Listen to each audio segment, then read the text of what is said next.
All right. Here we go. Let's crack these. Over here, got a little spray. Sorry, Jocko. It's carbonated. Cheers. Cheers. Cheers. Welcome to Industry Maine. That's delicious. Nice. You like it? I like it. We didn't come here to talk about this, but Are this you- is Yeah. This is naturally sweetened? This is also launching in a couple weeks. So we have a lot coming in the next couple weeks. I know you're going to ask about it, but there's a lot to talk about. Yeah. We've been looking forward to this for a little bit. This is going to probably be a little bit of a long one. If people are used to the 60, 90 minute, I feel like this might go a little over. But we're in Industry, Maine, right? This is Industry. We're a town over now. So actually, I should say 2 towns over. But where you guys slept last night was Industry, Maine, the original Origin factory. And then you were in downtown Farmington, and we were in Wilton, which is the original Jocko Fuel headquarters. So we are visiting Jocko Fuel. Awesome. Brian Littlefield, thank you so much for joining us. What's the date? Today is September 7th, 2023. We're visiting Jocko to talk about, well, mainly the pre-workout, but there's so much to talk about today.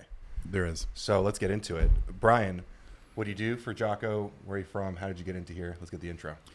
Yeah, long story short, when Jocko came on board with Origin in 2017, Pete Roberts, the founder of Origin, and I had already founded the nutritional division called Origin Labs at the time.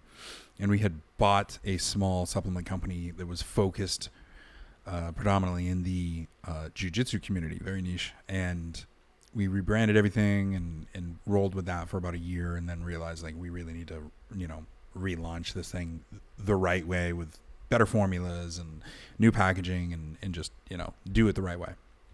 But it was a good way to get our feet wet, and especially for me coming from like the supplement store side of things, having owned a small store, being in the manufacturing and formulating side for the first time, getting my feet wet for that year was great.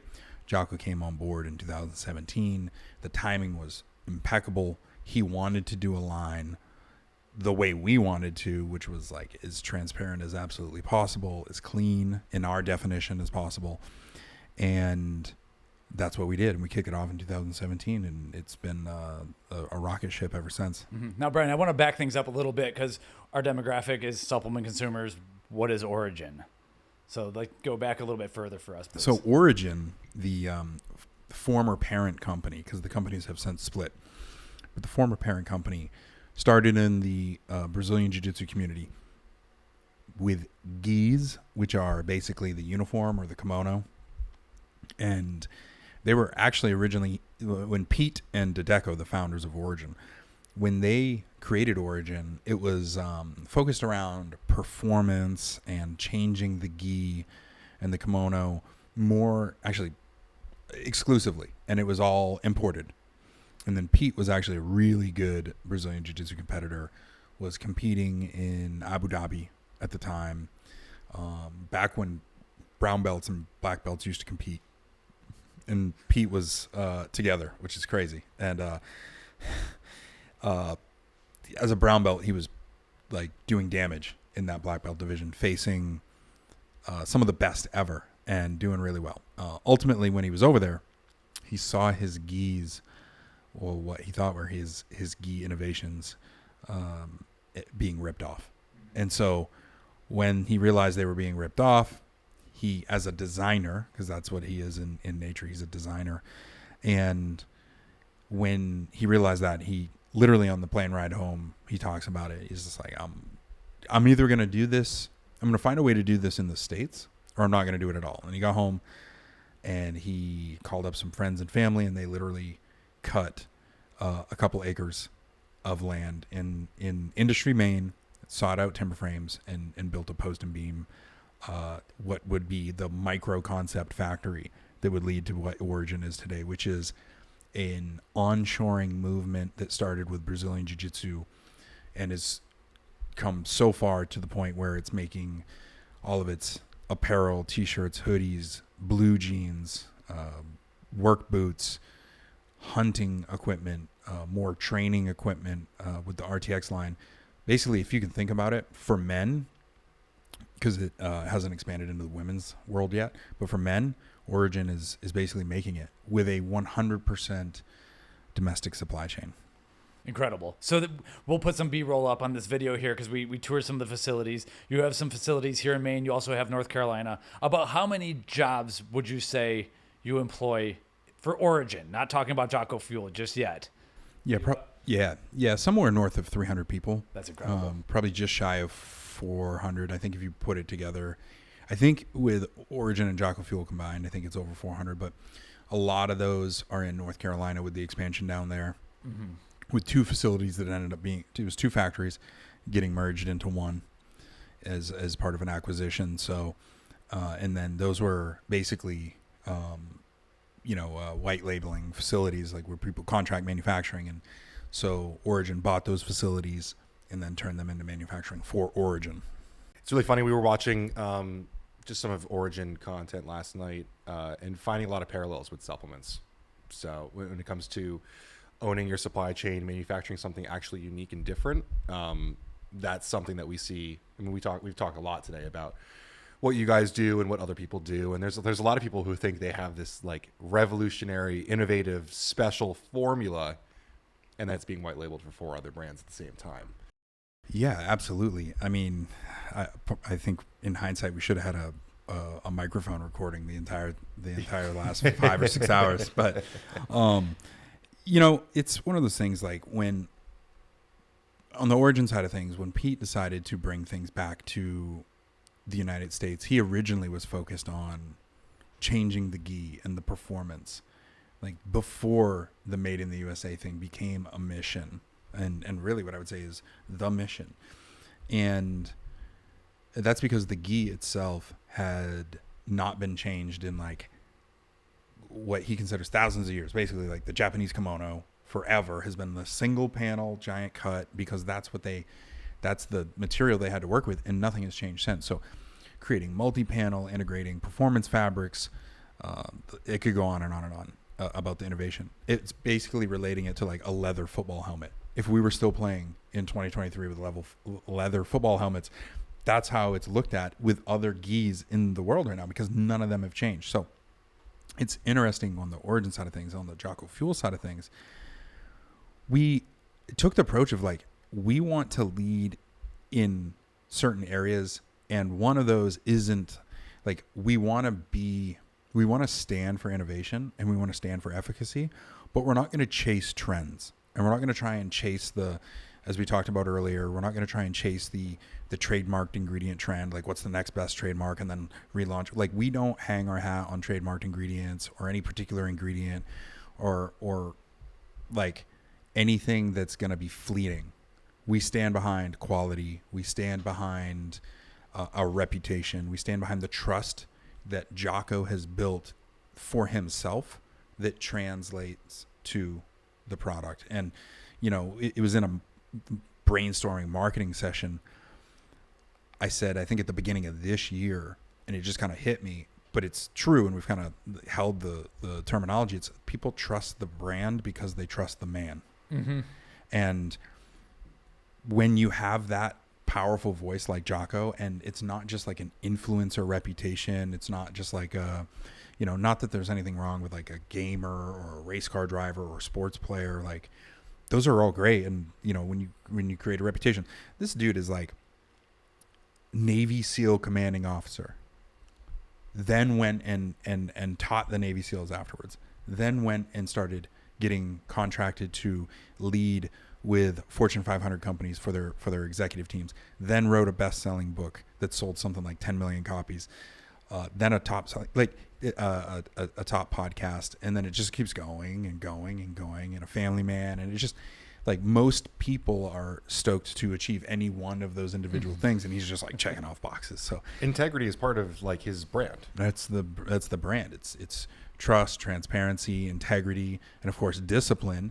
And so having that discipline to be able to hold the line when, for instance, like when we wanted to make the energy drink, we could only find one co-packer that was ready to give us line time, that really checked all the boxes, the size that we wanted, would use the ingredients we wanted to use, and would do it without chemical preservatives. They would do it pasteurized. And they pushed us. They said, hey, listen, you can always, because nobody else at the time had this ability to do this for us a couple of years ago, right? I think it was 2018.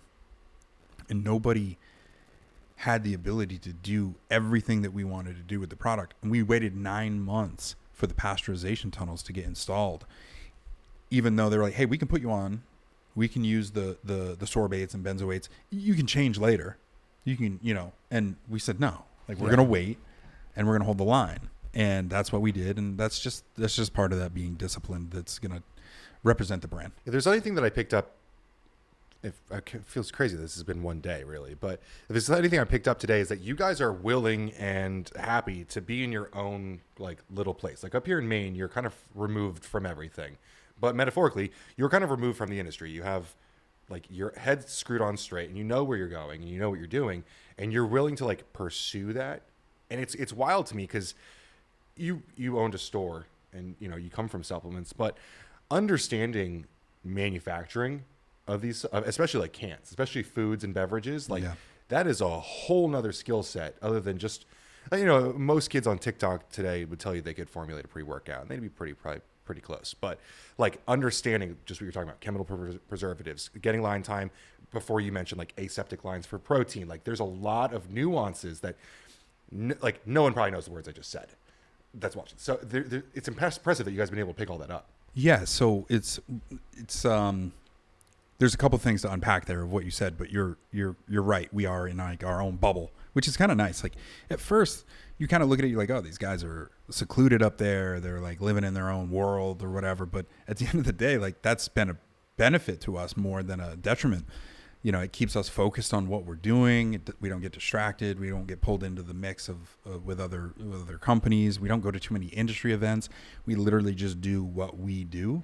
And we don't let it suck us off track from where we want to go. So, but you're absolutely right. Like nowadays, like these young kids are educated around formulations a lot. Let's say pre-workout, for instance, they're going to tell you like how much citrulline should be in there, how much caffeine they want, what other stimulants they might want, what other maybe ergogenic compounds that they might feel are necessary, maybe what flavors they want to do. But like, understanding, like you just said, understanding go-to-market strategy, product market fit, understanding we were just talking about excipients earlier and flow agents, and like understanding that deep dive, which by the way was all like I came from the customer side of things, but I had manufacturing experience through Origin. So it's all widgets. It's all making the same thing. It's all lean. It's lean manufacturing. It's all processes and SOPs. And when you just look at it like that, you're like, okay, there's manufacturing and then there's ingredient science, and it's just the information's out there. You just go get it. I have a really good story about you guys don't go to expos thing. So earlier this year in February, I was at the Sports and Active Nutrition Summit in San Diego. And so Phil hooked me up with your team to jump into Victory, take a class and say hi to Jocko. And he's like, who are you? What do you do? Whatever. And I told him like, oh, I'm in town for a sports nutrition expo. And he looks at Ty and he's like, why aren't we at that expo? And it was the most Jocko moment. Like before anyone had the chance to answer, he looks at the camera and he goes, oh, I know, because we're here training. And that was like the end of the conversation. Who said that, Jocko? Yeah. Yeah. And it was perfect because like that was exactly like metaphor for what we were just talking about. Like they weren't at the expo talking to other people in the industry. They were honing their own craft. Yeah. And like you guys don't do like the Arnold and the Olympia. Like, yeah, we don't, and not to say that we shouldn't. We've talked about doing it next year now that we've moved more into, because we've been a bit of a lifestyle brand than a sports nutrition, let's say gym culture brand. We've just been more that. We just haven't been that kind of, how would I put it, like chasing the next trend and like the youth. And there's something to be said about that and our success and the way we've been able to maintain that customer loyalty. And that's been great. But at the same time, it's probably time. Like it's probably overdue that we break out of, I wouldn't say our comfort zone, but maybe that we just say, okay, it's time to graduate and get out there and say, okay, like let's go disrupt some shit. Mm-hmm. So that's kind of why we're here, and we appreciate you bringing us in for this trip. You have this pre-workout, which we got to try and talk about and everything. So you launch a pre-workout, you come and talk to PricePlow. So we're honored for that. I guess my question is, so what is the Jocko Fuel current demographic, and the pre-workout, is that a different demographic? You're trying to get into a different set of users who are in a similar space, but like where are we at and where are we trying to go here? Yeah, it's a great question. So if I was to say our demographic is traditionally between males between the ages of the predominance is between the ages of 25 and 50 males, but we do skew as much as 30% female at times, just especially depending on the skew. Mm-hmm. So Jocko does speak to everybody. That's the one thing about him. So he's not a YouTuber who speaks to, 18 to 28 year olds. Like as the author of multiple best-selling kids books and a person who speaks to older people that are professionals that are like in executive positions that have been in the industry a long time. I mean, we literally make the joke of 8 to 80. I mean, that's who he's speaking of, people 8 to 80. So awesome. It's broad who we can talk to.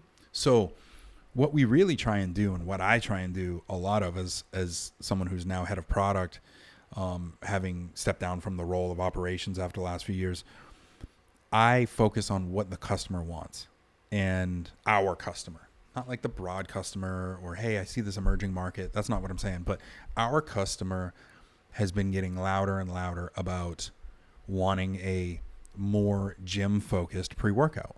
The pre-workouts we have currently, I mean, in that gym culture, wouldn't be considered pre-workouts. They're definitely more endurance focused, stamina focused, a little bit of nootropics here and there, some ribose, you know what I mean, for ATP, but like they're focused around like going and doing jiu-jitsu, maybe a CrossFit workout, maybe a hike, rucking, those types of things that our, let's say, core consumer is probably doing more. Firefighter training, like those things, like you don't want to be, in my opinion, I wouldn't want to be in a fire suit, sweating my balls off in the hot summer sun with like an insane amount of paresthesia tingling through my body. Yeah. Like, that's not I don't want my forearms and calves getting pumped to the point where I can't, like, so we have those other products, they exist, but we've been requested by our consumer. So when that happened, and when working with Joe Moss, our head of sales, who's been a massive asset to the brand, when working with him, like we both agreed, like it is time that we build a classic type pre-workout, and how do we position it? So that's what we decided to do. And do we want to go into that market and eat market share? Of course we're going to do that. Mm-hmm. But we built it for us and our community first. Right. Because that firefighter, he's still training in the gym. Like there's still a lot of resistance training. Like if you're rolling BJJ all the time, most good athletes are doing other things, right? Like, and you're a black belt. So yep. We got the honor of rolling with you last night, which was fun. So yeah, it's a good time. It was fun. It's fun to get in. It's a new thing for me, but one of the things that I loved about what we did was like, we got in, said hello to you, and like one of our first encounters, like Brian and I've known each other for a little bit now, but never met. Right. But when we meet, like having a physical altercation or like whatever, like doing that with someone that you're just meeting is such an interesting way to like to get to know someone. But to Mike's point, like when we first were kind of discussing, because anytime someone invites us out, we have to look at is this on brand for price, blah blah blah blah blah, whatever. We were asking, like, is Jocko's BJJ like type supplement community, like, do they need a pre-workout? And that my first point was, anyone who's into BJJ or any of these other like Leo, military, whatever, they're cross training, they're lifting as well. And it's funny to me because like pre-workout for most emerging brands is their first product. Yep. You guys have gone through a serious amount of other SKUs before you got here, and I think that's commendable. Yeah, no, I appreciate that. And one of the early conversations that we had as I call it the Trifecta, Jocko, Pete, and myself as the founders of the Jocko Fuel thing, was like, we're not gonna enter a category for the sake of like, this is what a traditional brand would do. We started off with krill oil and a joint formula. Like, who does that? Mm-hmm. Why? Because Jocko said, I'm gonna make he literally said, we're going to make what I want to take. And if other people want to take it, well, then cool. And of course we knew they would, but we didn't know how many people would. So that was circa 2017. Jocko, did he like first come into Origin and then at the same, it all kind of happened at the same time? I mean, that's how we got introduced to him, because he knew, as the patriot that he is, he knew that Origin was the only American-made gi manufacturer at the time, and still is. But he was like, I want to be like, someone linked me up with these guys. Like there's an old podcast of him saying like, hey, I can't get a hold of these guys. And it's a funny story, because he was like sending us emails and stuff. And we were just like head down, trying to fix sewing machines, trying to keep the looms running. I was running sales at the time, like putting schools on programs. Like it was your madness. own room. Like in your like to the whole point before, like when you're like heads down, like in the trenches, sometimes you miss that stuff, which it happens. Thankfully, we didn't completely miss it, because it's changed the trajectory of things. We're very thankful for Jocko and his megaphone and the respect that he's rightfully earned to be able to expand the platform for both brands, because that's what it has happened. Obviously, it has splintered into two massively growing brands, both of which, for the last few years were, Inc. 500 companies. So. No, I got goosebumps watching it, because you just see like a lot of people working, a lot of people happy. My family, I have a family with sewing machines and everything around, and so I get to see this, and it's just like hog heaven for my mom, for instance. Like, and just seeing clothing being made here is a huge deal to me. Like, I love it, because we saw what 2020 can do to our supply chains, and how fickle it could be if we don't have our own stuff here at home. And like, we can't change every single industry, but you took one industry and you brought it back, and it shows that there's hope for that, and that there is a market for it, and it's a market that you could barely keep like on the shelves. So yeah, you're absolutely right. I mean, on the Origin side of things, like we do everything we can just to stay in stock, because we make everything by hand, from scratch on that domestic supply chain. We were just kind of like comparing notes on like Jocko coming in. In the one video you guys posted last week about the manufacturing in America and stuff, there's a snippet of Jocko in 2017 saying, can someone get me in touch with Origin, because they're always out of stock. It's the only problem. And I noted, and I was like, I wanted to get some of the RTX gear. Like they're still out of stock. Like it's demand is clearly so high. Yeah. The RTX line, the training line, flew like massively. Same thing with the Hunt. When we launched Hunt, it's been awesome. And of course, doing so has brought in other amazing people to the companies, one of which is Kip Fulks. He's the co-founder of Under Armour. I'm fortunate enough to be able to tap him, and having been head of product over there at Under Armour, I can reach out to him and bounce. I mean, I literally was doing that yesterday. The video of him with his brewery thing is incredible. Yeah, and he has that's his thing that he's doing right now, is his brewery down there in Maryland. So Big Truck Brewing, if you want some good beer. We'll link in the show notes all the stuff we're talking about, these videos and everything. People can see the show notes. Sweet, yeah. So he's on our board of directors as well. So he's just been a wealth of knowledge. He's one of few people that have taken something from a basement like we did and grown it, and he took it to be a multi-billion-dollar brand, which is crazy. So we're lucky to have these people around. One of my favorite people, I thought you were going to go the different directions, the Sorinex pickup, your guys' collaboration with them. I mean, I know there's a lot of equipment manufacturers in America, but like Sorinex, like just as a family and quality of people and what they give back to the community, is such a great fit for what you guys do. Yeah, obviously the Sorinex partnership is a great relationship. Bert over there, the family-owned business, and the fact that they're building these iconic gyms for high schools and colleges around the United States, like it's a great relationship. Yeah, I mean, and another great relationship that we not to go down a rabbit hole, but another great relationship that we just established as becoming the official energy drink and protein drink of CrossFit, of the CrossFit Games and the community, and showing up in a way that we just did at the Games, which I believe was the last year there in Madison. And really, yeah, do you know where they're going? I do, but I can't say it on here. Cool. I probably shouldn't even say that I know it. So I don't know it. I don't know what I'm gonna get someone fired. We had a really busy summer this summer. I wanted to go to that show, but we've been so booked. Like CrossFit is such a cool. I don't do CrossFit, but I aspire to be that level of athletic. Yeah, I've always had mad respect for it.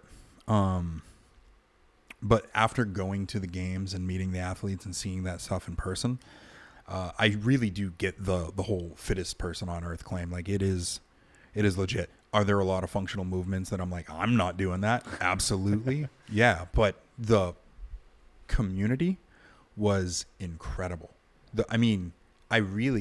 We had zero. I can literally, zero bad experiences with anybody, like bad attitudes or egos or anything like that. Customers sampling the product, like the reception was incredible. And I know it's because I don't know if I can name other names of other companies and stuff, but it's whatever. open here. So Yeah. we're as transparent as obviously we replaced Monster as the official energy drink.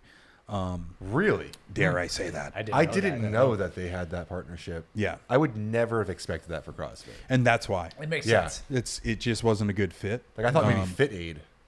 Fit Aid, I think maybe was like in the early days. Yeah.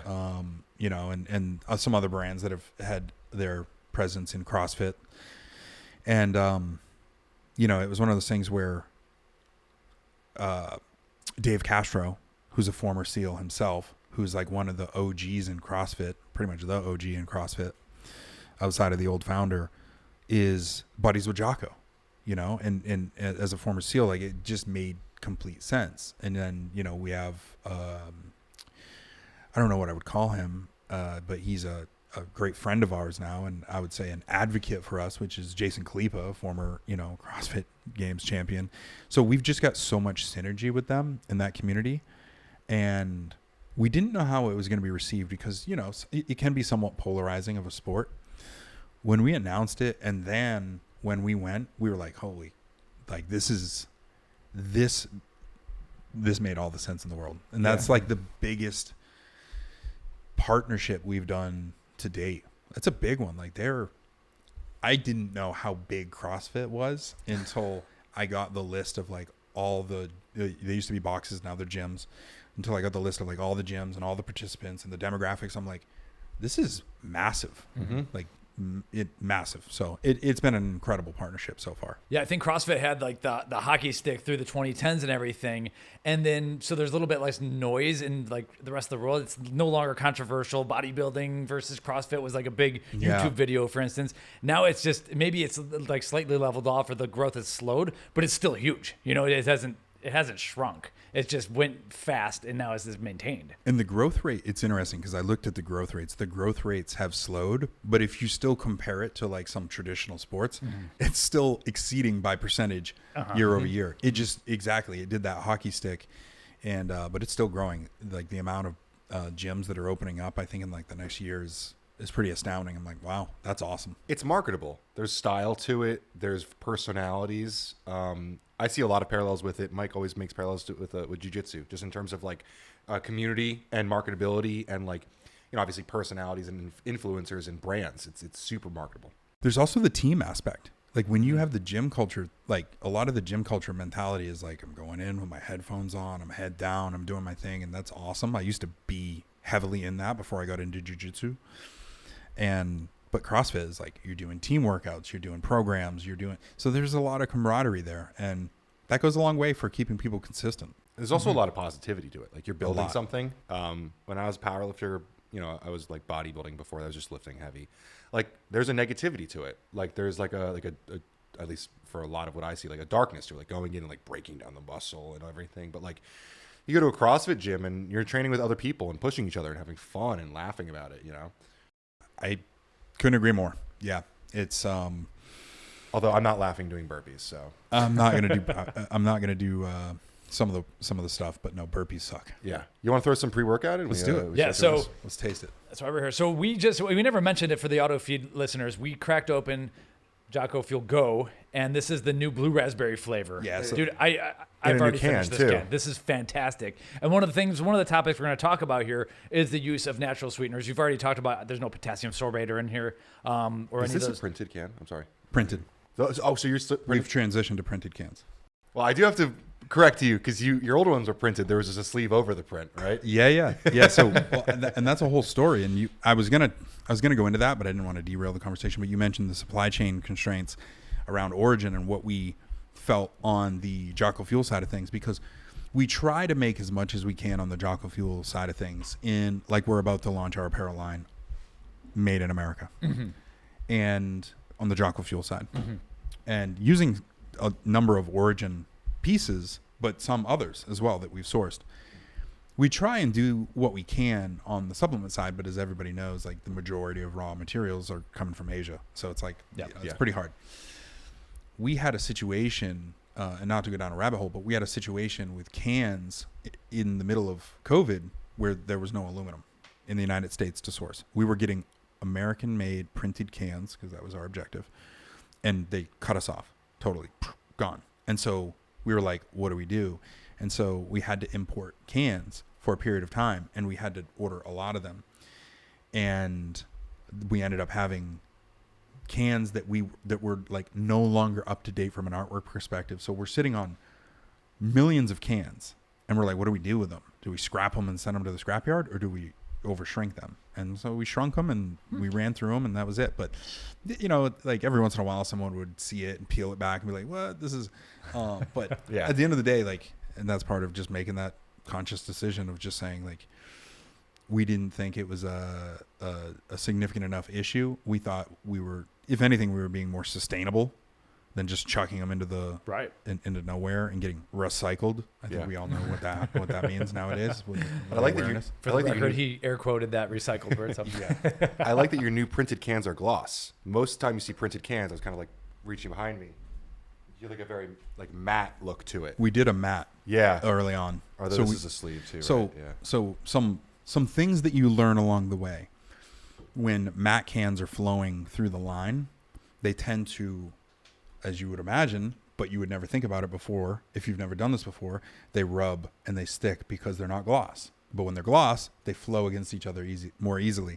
So even though we got like these beautiful printed matte cans, there was scuff marks all over them. Oh, I've seen scuff marks on them. And that's what it is. Yeah. Sucks. I thought that was from shipment. That's okay. That's I mean, it can. Right. It can additionally do that. But yeah, when they're spinning on a high speed line like that and they're just flowing, I mean, they're spinning.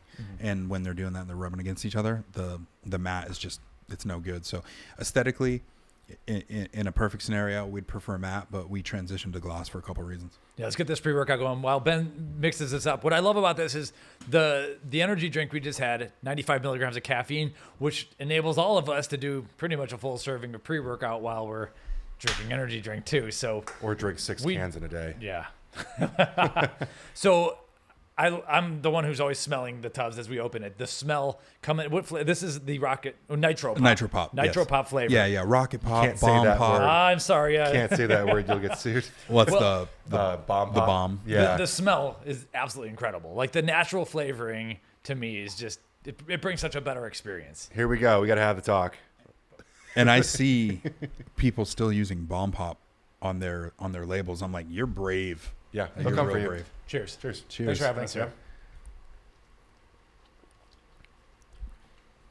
Nice. That's cool. So a bomb pop. Sorry, what are we calling this one? Nitro Pop. Nitro Pop. It's trademarked, by the way. You trademark. Trademark Nitro Pop. Very cool, man. So that's a collection of cherry, lemon, lime, and blue raspberry on the end, right? Yeah. I get a lot of cherry. I got cherry too. Yep. I don't get a lot of cherry usually on like whatever you want to call this. On like your Patriot Pop. Cherry. There's like a cherry. There's a hint of lime. One of the reasons why it's probably a little bit more cherry heavy is because a couple reasons. As we're developing it, we're launching the line, and we've been a little bit more cognizant of that as of recent. So we launched sour peach.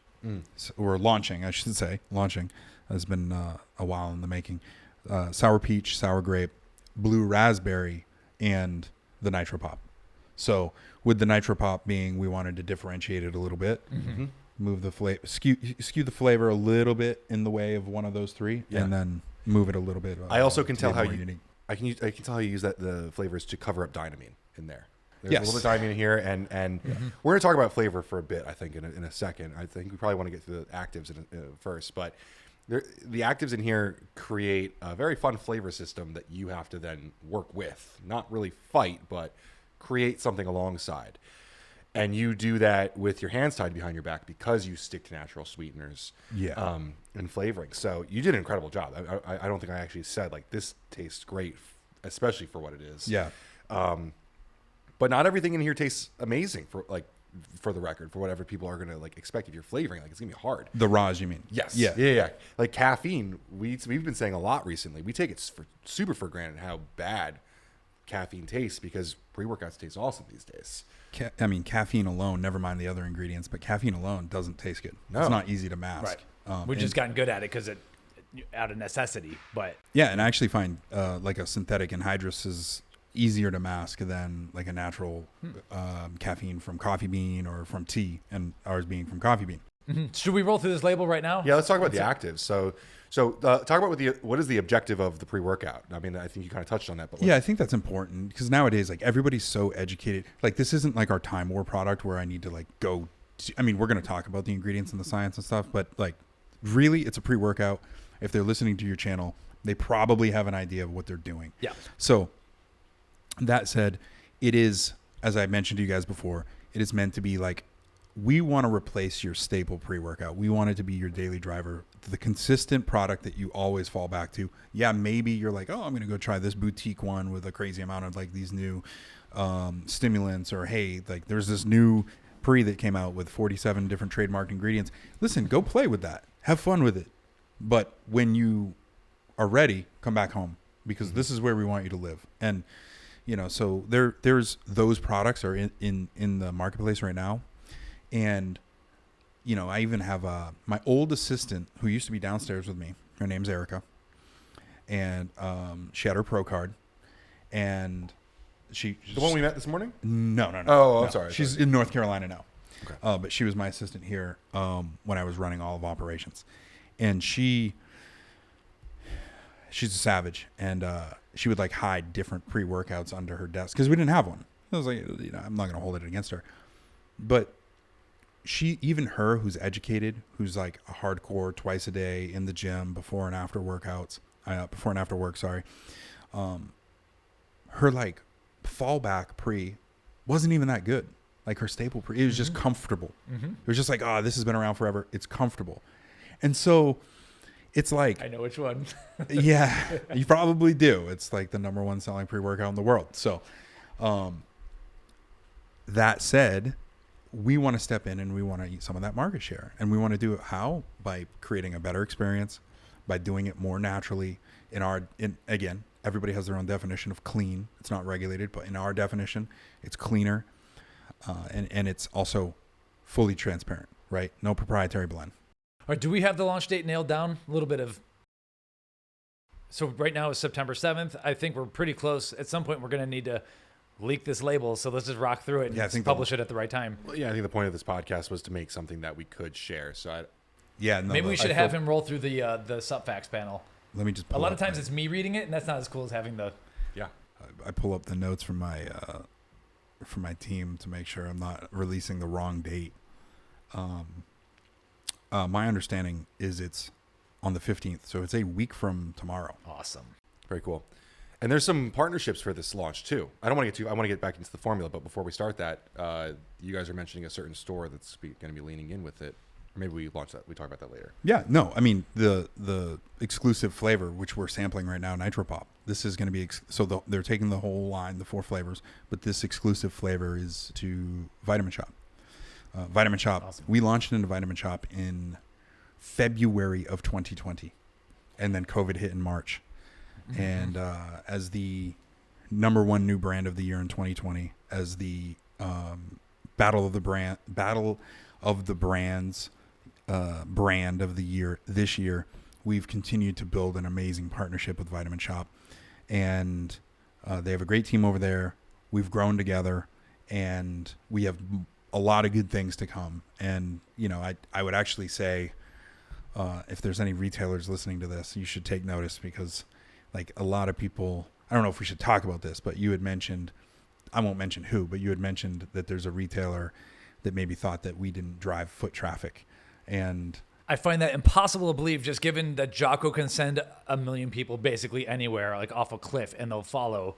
to a degree. So his podcast reaches more people than national network TV shows. Yeah. And they're listening directly in their ear to their brain.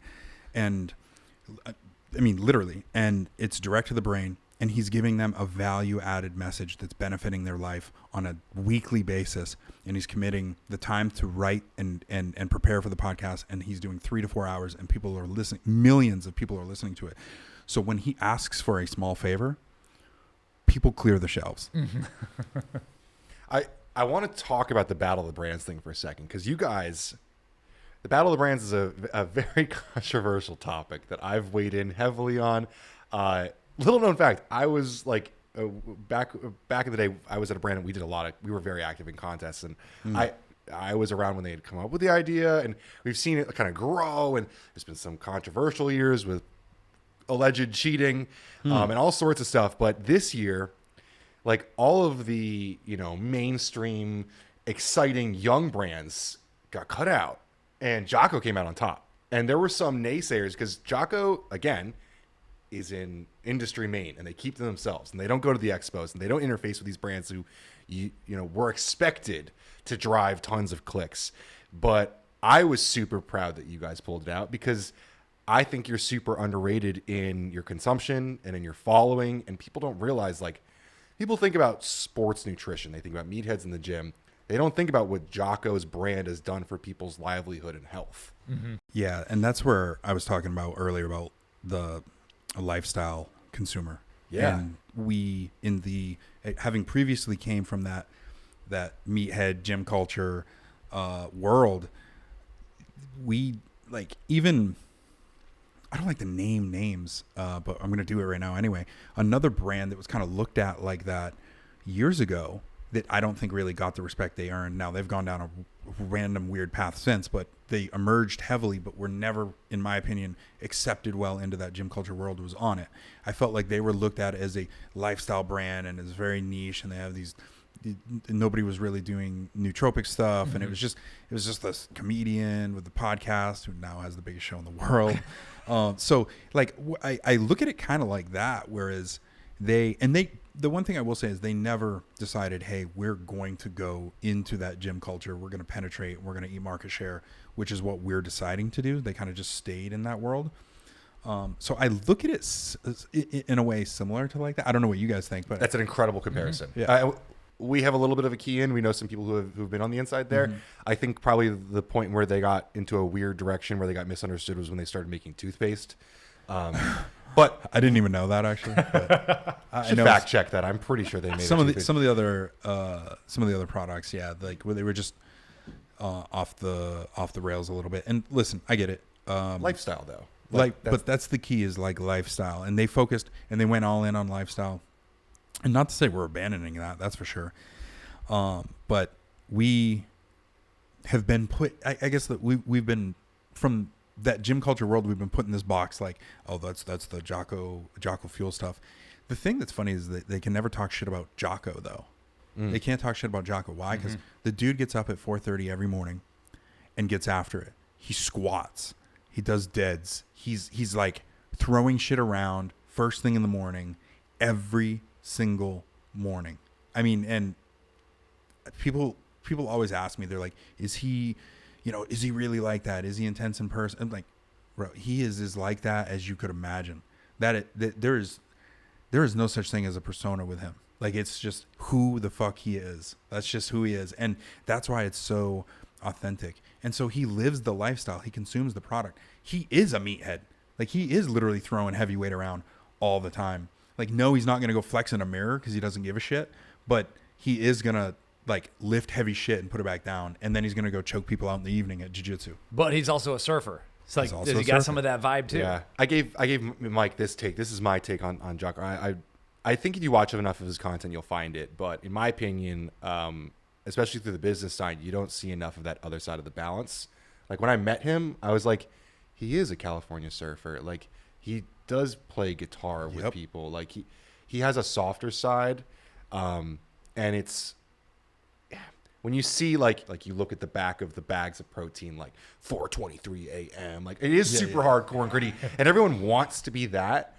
But there was also a moment where you're like, he is also human, and that's really cool. Yeah, and at moments like there's times where you know, like some humor will come through and you'll see him smile and shit, but it's the takeaway is like he is living that day in and day out, and there's nobody I know that's like getting after it in life like he is. And I think that's the key, is like, and how can you, regardless of what culture you're in, if you're in gym culture and like in that getting after it mentality, how can you not have mad respect for that? So I think it's interesting. I think it's because we didn't launch into those classic, we didn't put products out there that fit within the mainstream. Mm-hmm.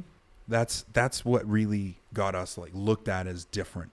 I think that's the key. And so what we've done is we've held the line, and we've slowly made people realize, oh, these guys are here to stay in a big way. And oh, maybe I should give their products a try. I mean, someone sent me a video like a couple weeks ago. I didn't even know it.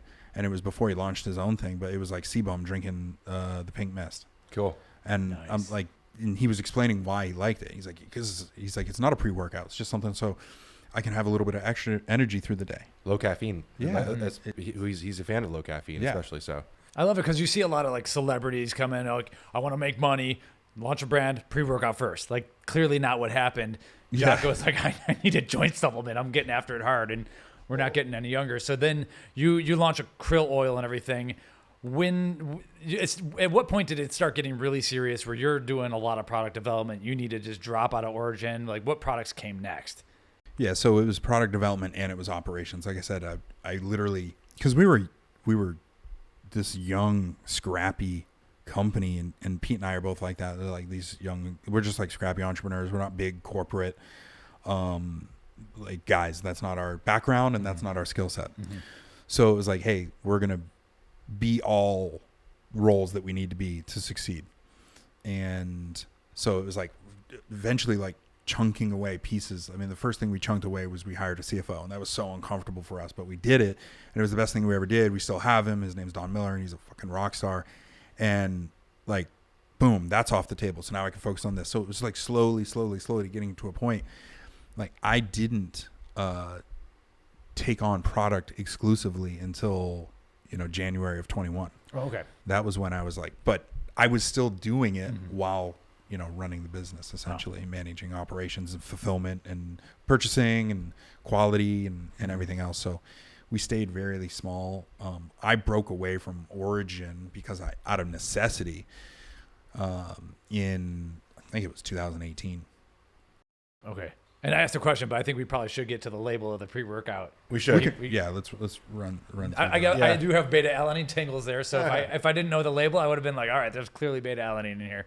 Yeah, so we tried to focus on, like I said, like tried and true ingredients, 6 grams of citrulline, not malate. If you really want some malic acid, it's in the flavor system. So there you go. You can have it there, depending on wherever you land on L-citrulline versus citrulline malate.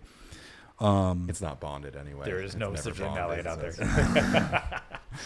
So I'll let you guys debate with the world on that one. But we stuck with the, in my opinion, more tested L-citrulline, and then 2.5 grams of betaine anhydrous, 3.2 grams of beta alanine. There's 500 megs of acetylcarnitine, some theobromine in there, which you talked about, hard to mask flavors like theobromine, caffeine, and dynamine being the worst. And dynamine and flavoring naturally was definitely a limiting factor. At the same time, I had to get Jocko comfortable. Like he's also not a, as you can imagine, hence the energy drink having 95 milligrams of caffeine. He's not a high stim guy. That's just not who he's not a, he believes in using it for efficacy, not motivation. There's a difference. Yeah. There's people that understand that you can use stimulants for the cognitive benefits, and there's people that are like, they need an absolute kick in the ass. And I get it. At the end of a long work day, at the end of a long week, like you need a kick in the ass. That's cool. For whatever biological reason, Jocko doesn't need that. So he's never believed in a crammed pre. or a stacked energy drink. So to get him to be comfortable with this, it took a lot of work, because like to go to 200 milligrams of caffeine, to add in the 25 milligrams of dynamine, that was, and when he took it, his literal response was, because he's not used to this stuff, he's like, well, I don't know what cocaine feels like, but I'm guessing that's what it feels like. And so that's so it is 200 milligrams of naturally sourced caffeine from, I got the wrong thing. Coffee beans. But I should have taken a picture. There's a sign somewhere on one of the buildings we saw where Jocko is there, and it says no free dopamine. Yes. Have you seen that sign? So Yep. that kind of just brought me back to what you were just saying right there. And Yeah, that's on brand. It goes back to everything. Everything is earned, and so that follows true with everything we do inside the organization, and as it relates to all factors, especially product. So I will say that I'm super excited to be able to bring something, having come from that world. I'm super excited for the first time to really be able to bring something outside of, like, obviously we had so many requests for creatine. Like we were never going to do creatine because we're not a Me Too type brand, but it's like, it's creatine monohydrate. Mm-hmm. Like it's almost needed at this point. Mm-hmm. And then with all the cognitive benefits coming forward, it was just like, it finally made sense to just do it. And we didn't even promote it. We just like threw it up. And it was just like, and so many of our customers wanted, they were buying it from somewhere else. And that's where we've wrapped our head around doing things that are like less so, I don't want to say less innovative, but like more cookie cutter is, well, if our people, if they're going to somewhere else to get it mm-hmm. from someone that they maybe don't trust as much, why wouldn't we just supply it to them? Especially if it's safe and it's backed and time tested. Like, a lot of brands like to sit on authenticity, and I really respect that you guys came out with a very set group of SKUs that like Jocko used. But exactly like you said, if it's something that is going to be a staple, I mean, we talked about this during lunch, like everyone in the world can use creatine. And if they're going to get creatine somewhere, this guy's putting drugs and supplements and going to jail. This person's corporate America or whatever, and the money's going back overseas. And I know you guys are profiting off creatine monohydrate, but I want you to profit because I know you're hiring Americans for all these business operations, and I know that Jocko's the real deal. So I think you need to walk in with that like badge of honor and say like, listen, it's better that we take a little bit of that profit than someone else. And there's quality assurance as well. Yeah, right. Like we know we can go down that as well. Like you guys have testing procedures and it's gonna be safe. We want you to. Your fans want you to succeed, and they don't want to give their money to people that might not have the best interests. Yeah, I mean, you guys got to see it today, and I know you've toured a lot of other brands and facilities. Like I think, to my knowledge, like we have as good as any. As far as on the brand side of things go, I think we have as good as any of a health safety program as anyone in the industry. Even for being, I wouldn't call us a small brand anymore. We're definitely more medium sized, headed to large because that's our mission. But like I truly stand behind our health, safety, and quality procedures and policies, and that's obviously that trickles down massively from the trust perspective from Jocko. Like mm-hmm. we have to have that on our shoulders. You're definitely being humble about the distribution as well. Like when you talk about where you guys are available, and especially if you're including the cans. Like I think the cans is probably a big differentiating factor. We're talking about size of brands, but I don't consider you guys to be a small brand when you look at the shelves that you're on and the presence that you have. And I'm assuming your direct to consumer is extremely strong, given there's a podcast that pushes it, right? Yeah, our direct to consumer business is very large. Our Amazon business is very large. We kind of call them both direct to consumer, even though you don't have that customer data, right? That's the whole battle. But at the end of the day, like people shop on Amazon, they're going to go to Amazon. So one of Jocko's early missions was be where the customer is, mm-hmm. where our customer is, where his podcast listeners are, where his book readers are, be where they are to supply them with healthier, more efficacious products that they can trust. And so if that's the mission, then we need to be everywhere. And we're not there yet, but thank you. We've definitely, like I said, I mentioned Joe earlier, and we've expanded our team to some other great great people, and they've helped expand that distribution. I got to give a big shout out your boy Chaz. Yes. New pickup for you guys, but longtime veteran. Been friends from a long time. And those are the kind of people, I kind of brought this up before. Seeing you guys partner with the right kind of people has been so validating, because you see a lot of brands pick up sponsorships or whatever, people that will drive the bottom line. You guys just announced last week you picked up Bo Nickel. Bo Nickel is like one of the greatest wrestlers of all time in America, but he just recently has become a great show in the UFC. Had like a first round, under 2 minute knockout at a big fight Yeah. Yeah. Well, yeah, he's had like fight 4, but he had a big one a couple weeks ago. Gets the microphone, and the first thing he starts talking about is like the importance of being a good father and a good man in America. Yeah. Like you've got, I love the excitement of MMA and everything, but you've got a lot of characters that like to get controversial and whatever. And like you guys are picking up people that want to spread incredible messages. Your team is all quality people. Like that's not easy to find in sports nutrition. So it's great to see you have a good team as well. Yeah. We've been really picky. You know what I mean? Like we're really picky. Chaz is interesting because Chaz came to us from the ingredient side of things. And when I found out he was a free agent, like you just mentioned, I was like, we're scooping him up. Like because he's a good fit as a human. Yes. You know what I mean? Like in skill sets, like not that he doesn't I'm just using him as an example. Not that he doesn't have a good skill set. He has a great skill set, especially for the role that he's filling. But regardless, even if he didn't have a good skill set, having a good attitude, like that's irreplaceable. Like you can't teach attitude. You really can't. You can work on it, but like when someone's just a good human, I'm like, okay, they have industry experience. They're a good human. Bring them on the team. Like let's get them. And so we've done that with a number of people, and that's really helped us. And even on the athlete side, we don't have a lot of athletes. Obviously, we're not a huge athlete brand. We're not throwing out sponsorship deals to everybody. We have a lot of athletes and bodybuilders and influencers and even celebrities that reach out to us because they want to work with Jocko, but then ultimately they throw out, and we're like, hey, cool, no, we'll send you some product. Like we just don't pay people like that. We just, why? Because it's inauthentic, And so not that people shouldn't get, like if that's what they do for a living, great. That's awesome. But we tell people like, you're going to go get if you're looking for a paycheck, you're going to go get a better deal from someone else. Well, like so it's funny. One of our biggest criticisms people give us is like, we get paid for content for a decent amount. We have to put food on the table, right? The way I met you was I literally went and bought cans and did a video myself because I'm a supporter of Jocko.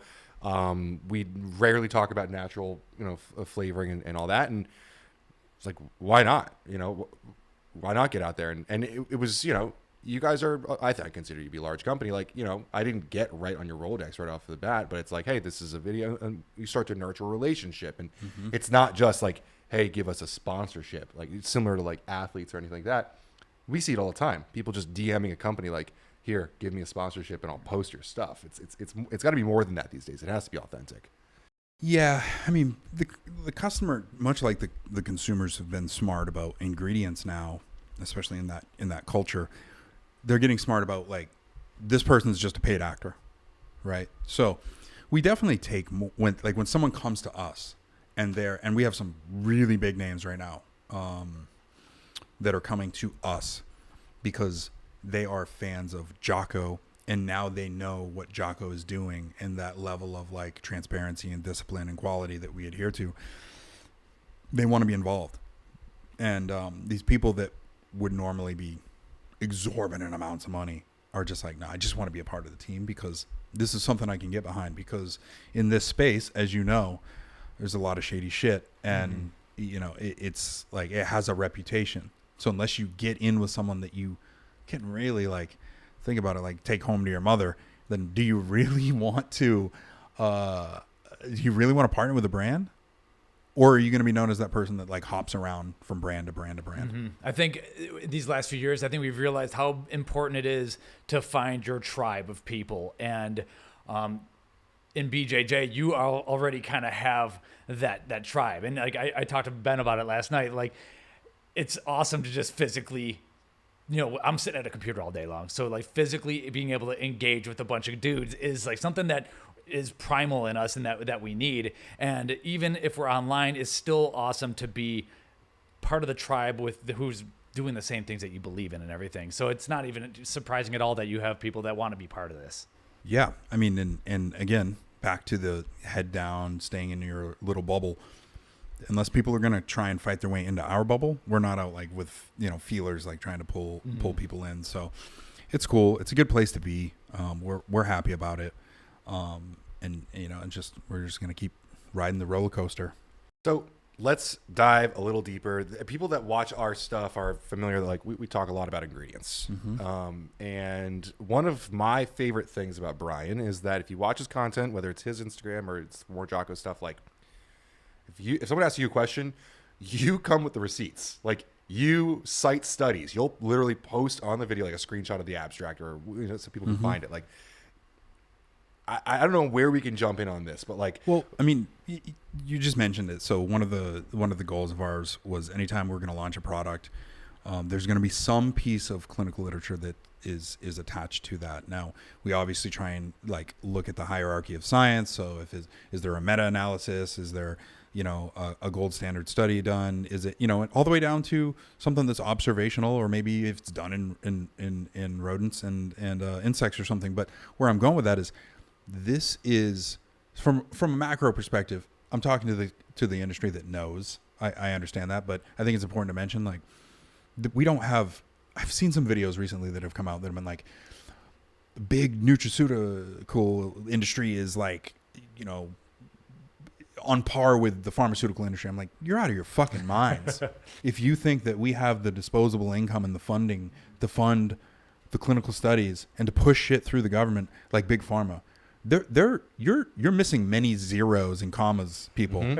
Like, is it a big industry? Is supplements and sports nutrition a big industry? Absolutely. It's not big pharma big. So we don't have the funding. Brands, co-packers, ingredient companies, suppliers, developers, like, is there money? Yes, but not big pharma money. So we lean on what we can and what we have. And me, as someone who definitely loves the science side of things, like, I'm always going to try and see a little bit ahead of the curve. But at the same time, I got to go with like what is reliable data. So that's that's a foundation for the efficacy of which we formulate with. And then so we attach all of that information to, like, when I hand off a product brief to our marketing team, like, it has the clinical literature for each ingredient that's associated, which is then going to make its way to our webpage and hopefully Amazon. Yeah. When it comes to pre-workouts, I feel like these ingredients, like, you talk about the hierarchy of science, like, I don't know if these would be the top 6 ingredients in terms of amount of literature, but these ingredients are pretty high up there. Yeah, aside from protein, I think they are almost. I mean, outside of creatine, obviously, and that's a whole debate whether that should be in or shouldn't be in a pre-workout. We don't need to. We can have it. Let's get into this first. Yeah. Like, let's let's table that. But aside from that, let's say you're taking creatine on a regular basis, which should be, and then you don't need it in your pre-workout. That's the simple way for me to put it to bed. Is this would be my list with the exception of a few other things that come to mind. But at the same time, we really didn't want to overbake it. We didn't want to make it too expensive. We also wanted to be able to make it commerciable, because we do believe that there's some big retailers that are going to want to take it, or a variant size of it, to market in a big way, especially with some of the things we're doing from a company and brand marketing perspective that are emerging. One of them is CrossFit. There's a few other things lining up. So, if we're not on someone's radar already, we will be within the next 12 to 24 months. So, okay, to kick it off right, I think one of the first comments might be the caffeine dose. 200 milligrams at this point is less than average. So was this purely Jocko driven, or do you have other reasoning, like because your demographic doesn't want to get zapped? Yeah, so it's a blend. So it's number one, what would Jocko be comfortable with in a single serving? And number two, we can recommend 2 servings. I can recommend 2 servings and still be under the FDA daily limit. There's a lot of brands out there right now that are putting 250, 350, and they're recommending multiple scoops. They're crossing a threshold that I don't believe they should be. That's up to them. They will have to live with or without those consequences if they ever find home.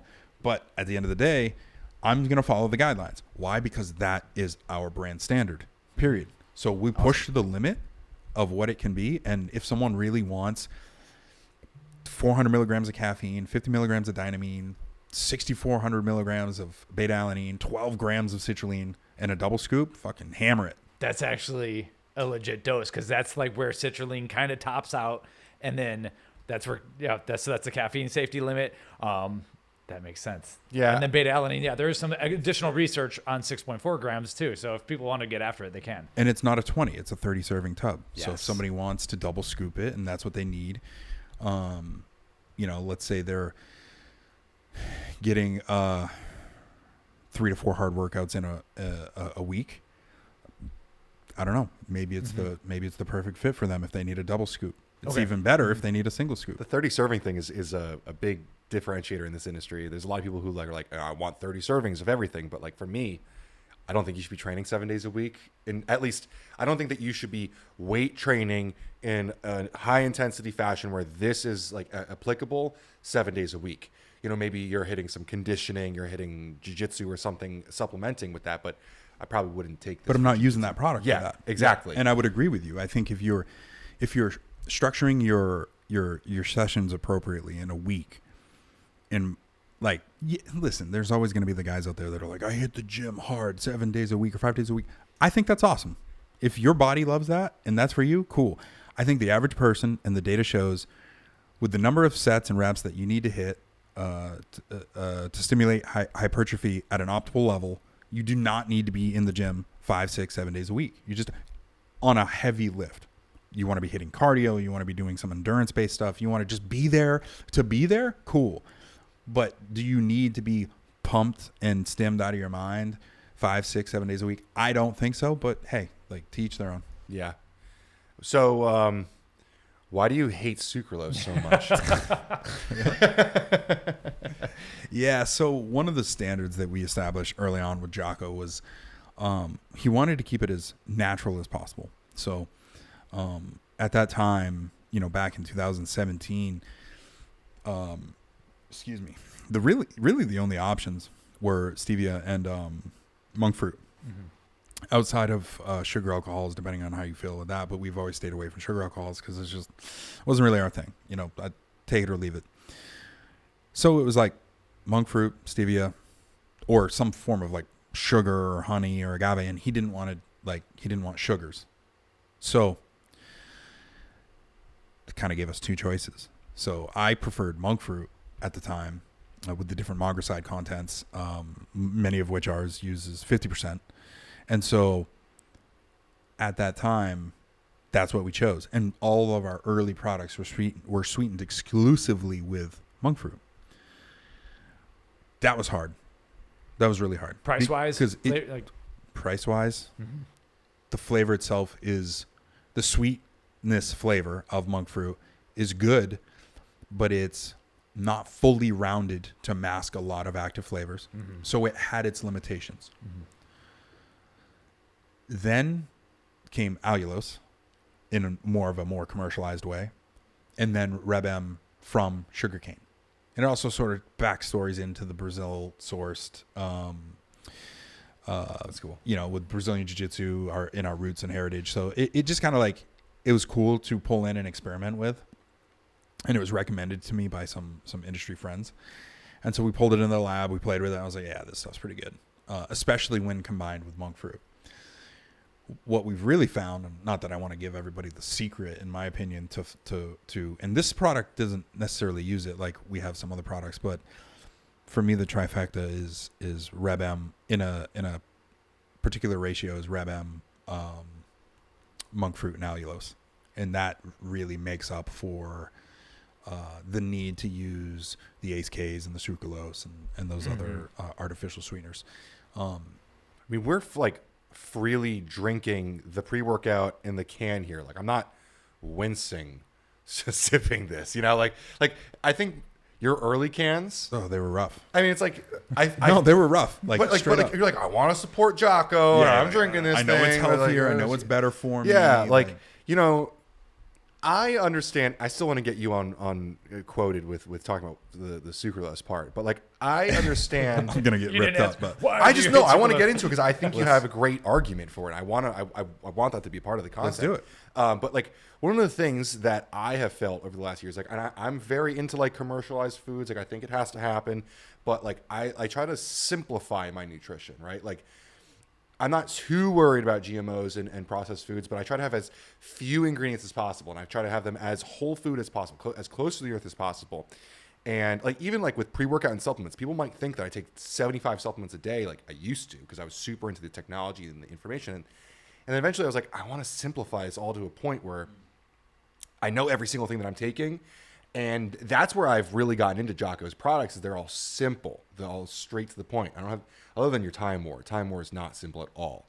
But I feel good drinking your energy drinks because I know it's fermented cane sugar. First of all, I just think that's great. Like, Yeah. I think just getting back to just straight sugar, something Mike and I have been big Yeah. Well, so Reb M is found in stevia, but it looks like you're sourcing it is from fermented cane sugar. Yes. So some people don't want stevia anywhere, and this is not from stevia. So that's what your Reb M. yeah, and that isolated sweetness that Reb M that you first it was what Reb A. There's a whole list. You could like cite a study from yeah. stevia. Yeah, you can get a Reb M from stevia, and a lot of people swore that I would never tell the difference, but I pulled it in. You guys got to see the lab today. Mm-hmm. We pulled it in, Reb M with stevia, Reb M from sugarcane, and I believe that we could tell the difference.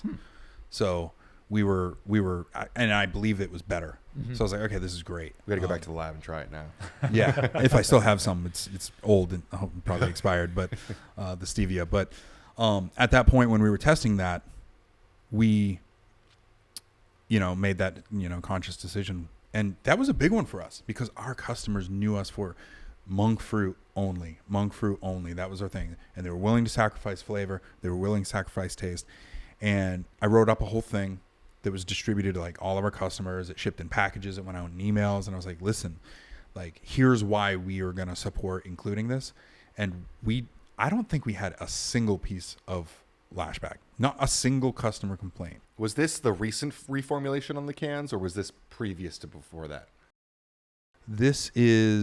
We've gone through a couple of revisions. Okay. So that was probably the first revision where we introduced Reb M in general. Okay. That was probably that first one. I honestly thought that people were so loud about it being monk fruit only, like they were advocates, that I thought that we were going to get a lot of pushback for introducing another one. And so maybe it was because of the clear messaging and getting in front of it, hopefully. But nevertheless, we got no. Now there were some diehards that were pissed off about flavor, which is hard to believe. But they were like, "Hey, I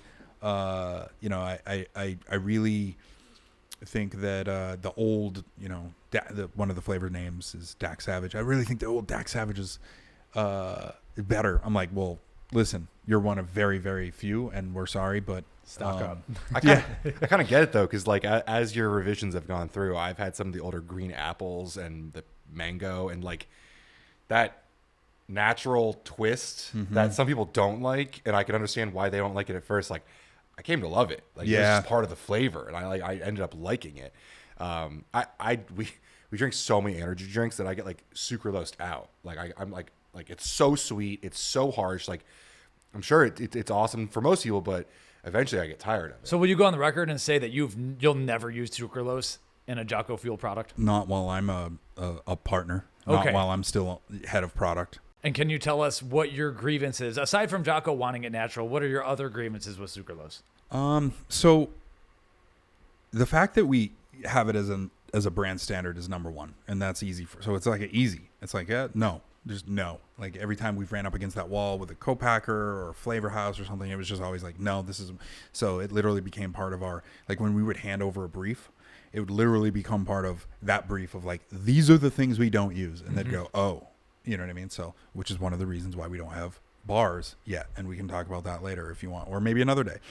So one of the big reasons why we don't is because, listen, I don't think sucralose or Ace K or any of these are going to necessarily kill you. And I don't think they're going to give you cancer immediately or anything. But what we do know is this, and I don't even want to use the word disrupts, because I think the word disrupts gives a negative connotation that I don't think has been fully proved out yet. but we know that it changes the gut microbiome.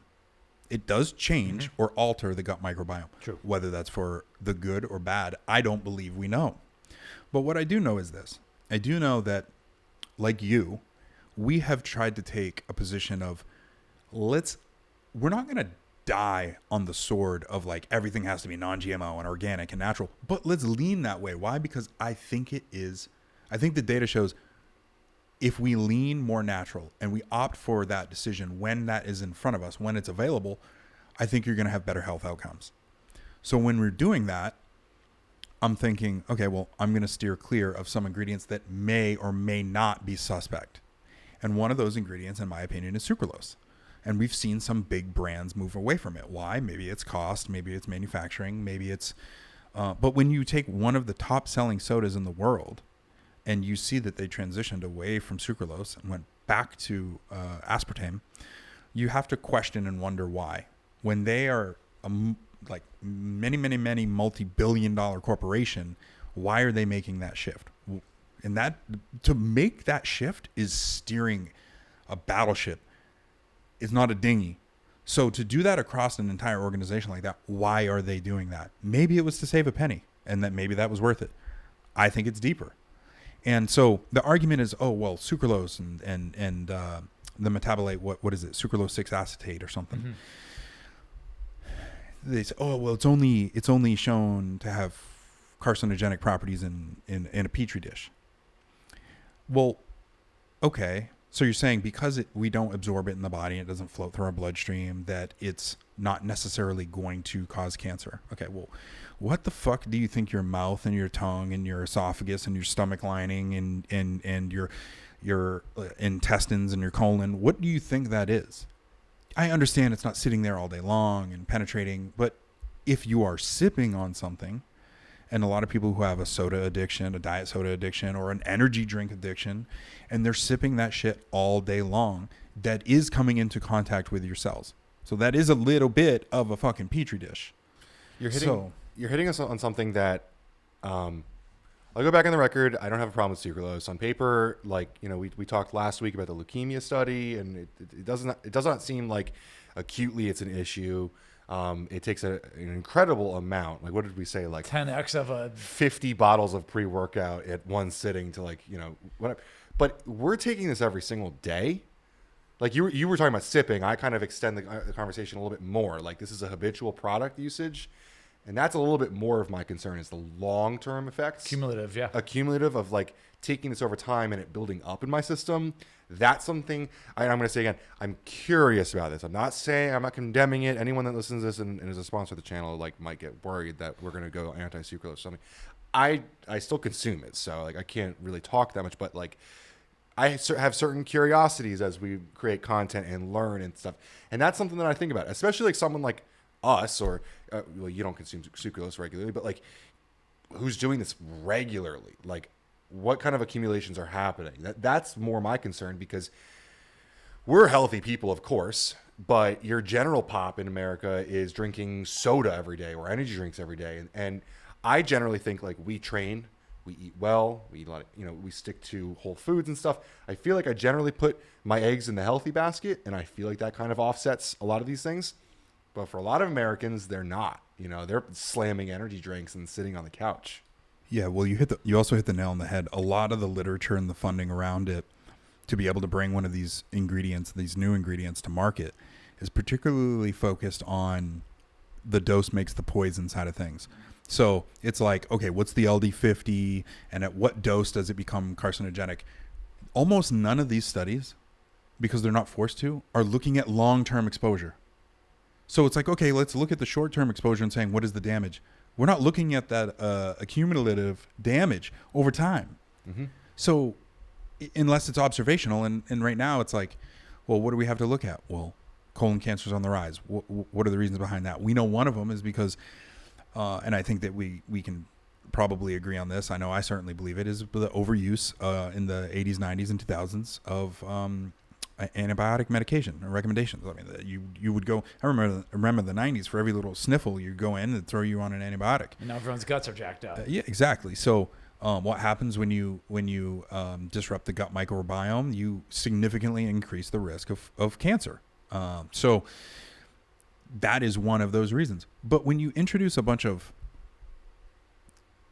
chemicals, and all things are chemicals. Mm-hmm. I'm not saying chemicals are bad. I'm just saying when you introduce chemicals that have been shown to have these effects in a petri dish, and you're going to consume them all day long for years, to expect that there's going to be no negative effect, I think is, and maybe I'm the dummy in the room, and I don't mean this room. I mean, like, metaphorically speaking.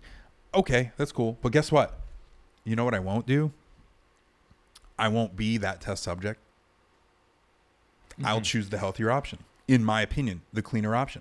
So that's where we go with it. It's like, I don't go out and this is actually the first time I've ever really said it publicly about sucralose, because I don't demonize it, because I actually think that all basically non-nutritive sweeteners are amazing for people, because I think obesity and weight loss and insulin resistance and metabolic issues, are a much larger concern on a broad scale. So I think that they can be such an amazing tool to reduce caloric intake for people, and they can be such a good support system. So I don't want to demonize them from that perspective.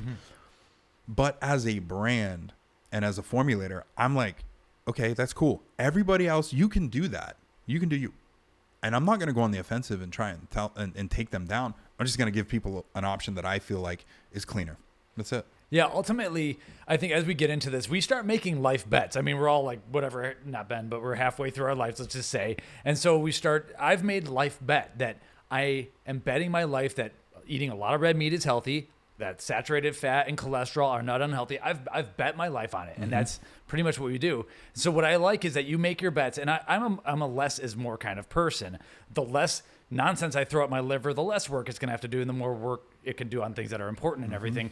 So what I like is that you're consistent through the product line. And so people can make that, like, quote unquote life bet with you, knowing that if you have a Jocko Fuel, you're going to have the same formulator making the same bets with the same people, and it's consistent. And because sometimes we say, if we can get away with doing natural sweetening, we will, but otherwise we got to go sucralose. Okay, well then you have a product line that's just got a little bit of everything, and now you don't have a less is more situation. So I like that you've chosen your lines and you stick with them, and then people who want to go for that ride with you, they know that they could pick up any Jocko Fuel product and they're going to get Brian's bet, basically. Yeah, I mean, that's exactly it. And because we hold that line, like, they know that throughout the product line, there's no fluctuations of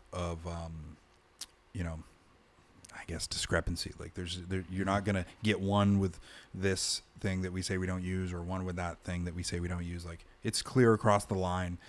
And in the past, it's been a hurdle. In the past, it hasn't been the easiest, but it's been an advantage for us as we educate more people and as people become just more conscious of what they're consuming.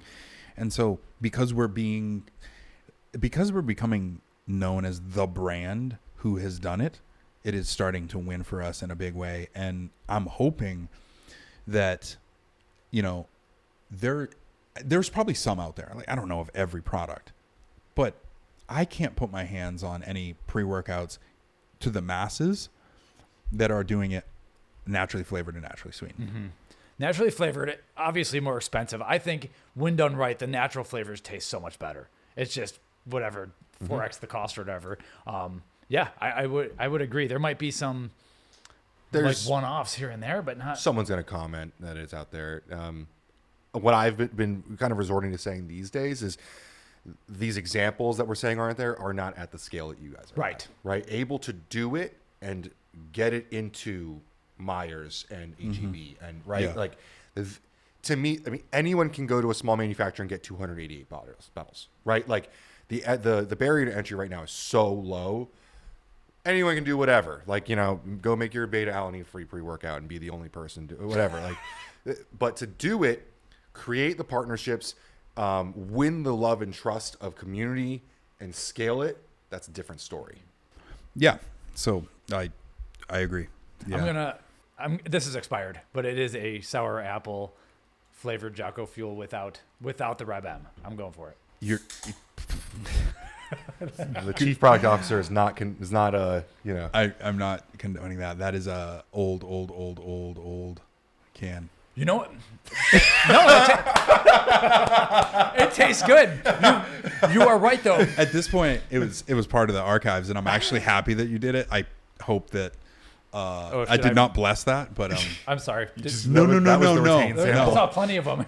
No, you're good. No, I didn't mean it like that. I meant like you had to blow the dust off that thing. That was one of the early versions of because it's monk fruit exclusively, right? Right, and so the flavor is really good. I love natural flavoring. The word well-rounded was what stuck in my mind on that first sip. The monk fruit is good. It doesn't do everything that you need it to do, and the Reb M kind of finishes the job in a way. Yeah. Any of these, I like it though. In my opinion, Reb M on its own, monk fruit on its own, even allulose on its own, they're a little bit one-dimensional. Mm-hmm. Right. And when combined, there's this three-dimensional sweetness aspect that can be achieved that is, in my opinion, it's hard to replicate, you know, and the thing with sucralose, and again, not to attack sucralose, but just to use it as an example, is it's so sweet that it's just like a sweetness bomb that's going off. And it's like, well, that's easy. That's the other thing. It's like, this is a challenge. I like a challenge. Mm-hmm. It's fucking easy to throw sucralose and a couple other artificial sweeteners in something and make it taste good, even with things that are hard to mask like dynamine. So it's easier, I should say. I don't want to take anything away from those guys and those formulators. Like, no, but we get it. Like we had a podcast on the manufacturer, and one of the questions: are you going to use sucralose? All right, like good to go. If not, all right, now we have a big challenge. So that's episode 101 where we're talking about that. And so, I mean, everyone pretty much knows this and everything.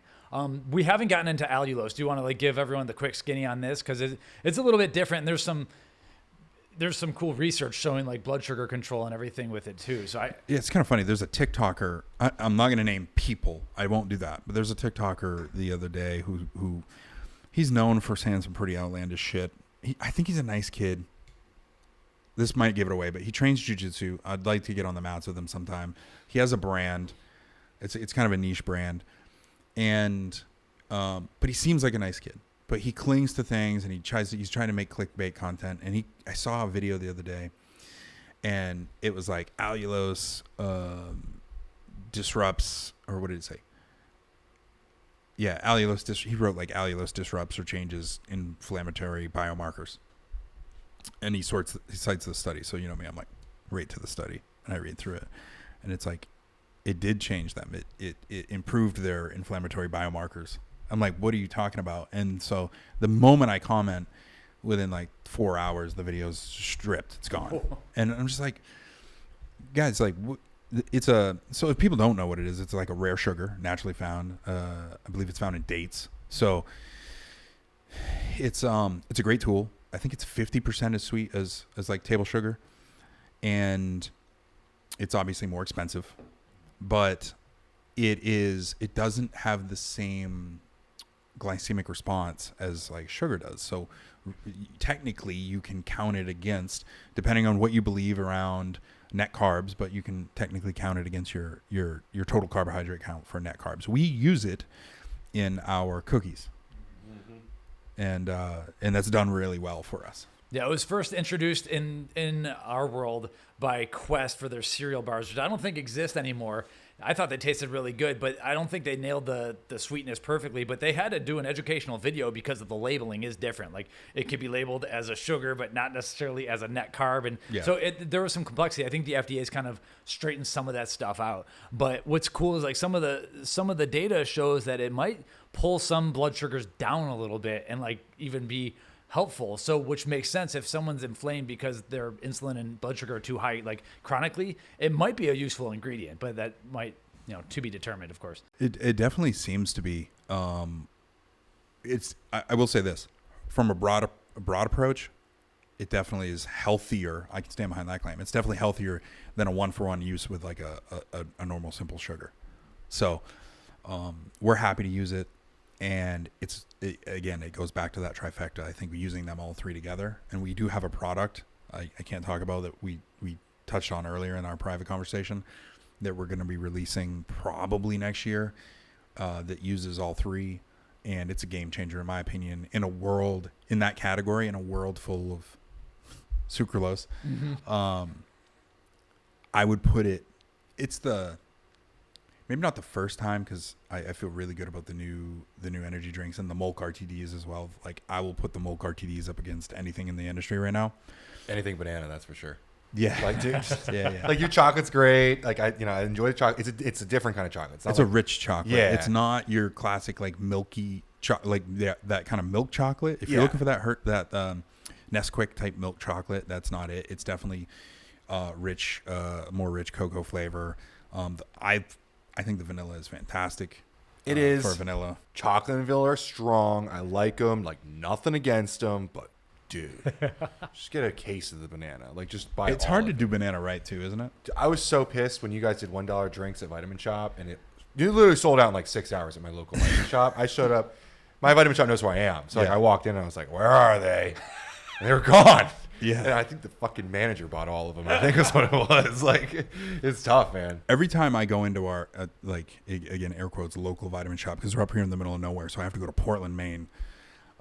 So it's literally an hour and a half. Or in Bangor, I think we have 2 in the state. Anytime I go into the local Vitamin Shop, he knows who I am, and he's like, "Hey, dude," he's like, "shit's still flying off the shelves." He's like, "People come in and load up their trunks," and I'm just like, "Awesome, it's great." Yeah, They're driving in from people driving in from Vermont, because it's so rural. Yeah. They're driving in from Vermont and New Hampshire, and they're just like loading up their cars and driving home. It is pretty awesome up here. That's cool. So you're not low carb though, or you're not like anti-carb. Because you mentioned sugar and everything, but obviously you use carbohydrates. So where do you take your stands with, like, when you're carbing up? Yeah, we just don't use carbs we don't use like active sugars and carbohydrates for sweeteners. So we're just not going to lean on them for sweeteners. In our hydration product, we used 2 grams of ribose. It's a functional, I consider it a functional carbohydrate. And so to quickly replenish, and if you're doing some sort of like endurance type workout, whether to replenish post or intra, like, it's a great way to get your electrolytes in. You're getting some functional carbohydrates and ATP replenishment in, and there's a sprinkling. But I don't think in hydration anybody's really done that well yet. So I think that was pretty cool. I was pretty proud of that. And then also the tiny amount of theanine in there, because I don't know about you, but like during and post like super hard workouts, I get kind of that like mental fog, or that post workout like, and then you feel great afterwards. But I've found when experimenting with it, because that's what we do. Like, we test stuff constantly. I'm sending stuff to Jocko. I'm sending stuff to Echo. I'm sending stuff to our other athletes. I'm testing it myself. We're testing it in house. I'm like, let's try a sprinkling of theanine in there and see how it makes me feel. I thought I saw a mild improvement in just how I felt. I was like, cool, we'll put it in. I love that aspect of you guys. Like, I was thankful enough for you guys to send me a sample of the pre-workout. Like, that was really cool. But like, you guys are not like traditional meathead supplement owners. You know, like, you don't just throw shit in a bottle and sell it just because it will sell. Like, we got to see like your testing facility yesterday, where you bring people that, like, you have a school, like, where you go roll, or like, you can tell that you guys have, like you said, I think you said scrappy entrepreneurs. Like, you just make stuff that you would use because you are your own demographic, right? I love that so much. One thing I wanted to ask, and this is a little more abstract, I don't know if you'll have an answer for it, but you've described Jocko really, really well. You've described Pete, and there's a lot of content talking about how Pete is a designer. That's like really what he is. Like, what are you? Like That's an awkward one. No, I'm just like I'd love to have someone else describe me, but if I'm I'll answer any question. Well, you're not like military or like you don't have you don't seem to have like a stereotypical like what is it that, like, when you came into the brand, like, what was your side of this? Well, my side of it was obviously I was the only one with like actual supplement and ingredient understanding and knowledge. So I'll answer the question of who I am, but one thing I was going to say earlier and somehow slip past me was I have an unfair advantage, in my opinion, than someone who's like, let's say someone comes out of, like a lot of people come out of business school, or they're just like a gym meathead, as you said, or whatever, or maybe they're a bodybuilding influencer, and they're like, I want to start a supplement brand. They probably know a lot about like what works and ingredients. They've tried a bunch of shit themselves, and they like can find someone to help them with marketing, or they go to a co-packer, and there's turnkey operations and shit for that too, like brokers. I had the unfair advantage of being able to sell direct to consumer and literally suck knowledge out of, and this might sound weird, but I would sell to people that would walk in on the street, but I also was running a jiu-jitsu school and sort of an MMA academy at the time. I cornered and fought MMA myself, but I cornered a lot of guys, and we had a great community, and I had a great business partner. It was small, but I learned a lot, and I was able to use the fighters, the teammates, the members, people off the street, regular customers, to gather information and knowledge. And if there's one thing that was amazing, it's that when you own an independent store like that, every fucking brand in the world sends you free shit. So I was able to look, and I would take it home. I would look at the ingredients. I would take it. I would study it. I'd give it to people. I'd be like, hey, I had my one guy who was like a stim junkie. I had my other guy who was like a pump junkie. I had my other guy who was like a intra workout junkie. And he would tell me about how he felt like, and how his energy was. And I would just like constantly gather this feedback. And I would be like, okay, so I noticed this product works really good and this product works really good, but why are they both working good? And they both have a bunch of shit in them. I do this product doesn't work. Nobody likes this. And then I started pulling the pieces of every one of those and like products apart and saying like, what is it in those that actually start? And I had no idea that I would be years later formulating a product for products for a brand like this. But I had notes of like formulas that I was creating in my brain that I was like, I don't know, I'm going to do something with these someday. And then they went to paper, and then they became products later on. It seems like you're like a problem solver / like a truth seeker, deconstructionist. Like you were talking before when we were in the lab. You were just like, you know what, I want to learn something about something. I become a nerd, and like I relate to that. Like anything in my life that I've ever been interested, like contrary to popular belief, like sports nutrition wasn't my first thing I wanted to do with my life. But like anytime I get a hobby, I like go so deep. Like, yeah, like I've only been doing jiu-jitsu since January. Like last month, I was spending $400 on a Gordon seminar because I want to be in the room with the best people and like want to dive, right? And it seems like that's where you've been, like no matter what. Like, because before Jocko, you were on the origin side, like you were in the manufacturing there. That's not sports nutrition. Like you're figuring out and problem solving and figuring that out. Yeah, I had established a relationship. A problem solver is a good way to put it. A deconstructor is also another good way to put it. I mean, I remember when I was on the origin side of things, we wanted to make, essentially we wanted to make underwear. We called it undergear with our compression wear, and we hadn't had it at the time. And so I was COO at the time, and again, we were really small, probably about 30 employees at this time, and I literally one day was like, well, I like my underwear I have now. So I'm at the office. So I go into the bathroom, I take off my underwear. I go into the stitching floor. I grab an X-Acto and I start pulling them apart, stitch by stitch by stitch by stitch by stitch, and then gathered the panel. And I was like, we have a cut, you know what I mean? And I started making a pattern, and it's just like, I don't know, figure it out. Yeah. And I got a lot of that through jiu-jitsu, because you got to figure it out a lot in jiu-jitsu. I got a lot of that in life, because although my parents were amazing, my father was a sports coach and like he lived for that. So he didn't make a lot of money. He'd rather just coach community sports and just be a part of the community. And that's what he did. And my mom, and they separated when I was 12, and my mom put herself back to school through nursing twice. And so it was like, it wasn't the easiest, but it was like, figure it out. You know what I mean? It was like, oh, you got to eat, figure it out. You got to get to school, figure it out. You got to, so there was a lot of that. So there's been a lot of that along the way. Jiu-jitsu was one of those things. And then on the origin side of things, I wanted to get involved. I was running my business in Ohio, and on the origin side of things, I was like, I want to get involved. And Pete's like, figure it out. And so I was like, here's what I'm going to do. I was like, I'm going to pick the days that I'm available to be free in Ohio, and I'll draw. I grabbed a map and I drew a 6-hour radius. I knew that I could make it home in time and I wouldn't have to get a hotel. And so 6 hours there and back. And so I could get there, do what I needed to do, train, and get home. So I started hitting up every school within like a 6-hour radius and literally doing like show and tell with the geese, and went from 0 to 120 accounts.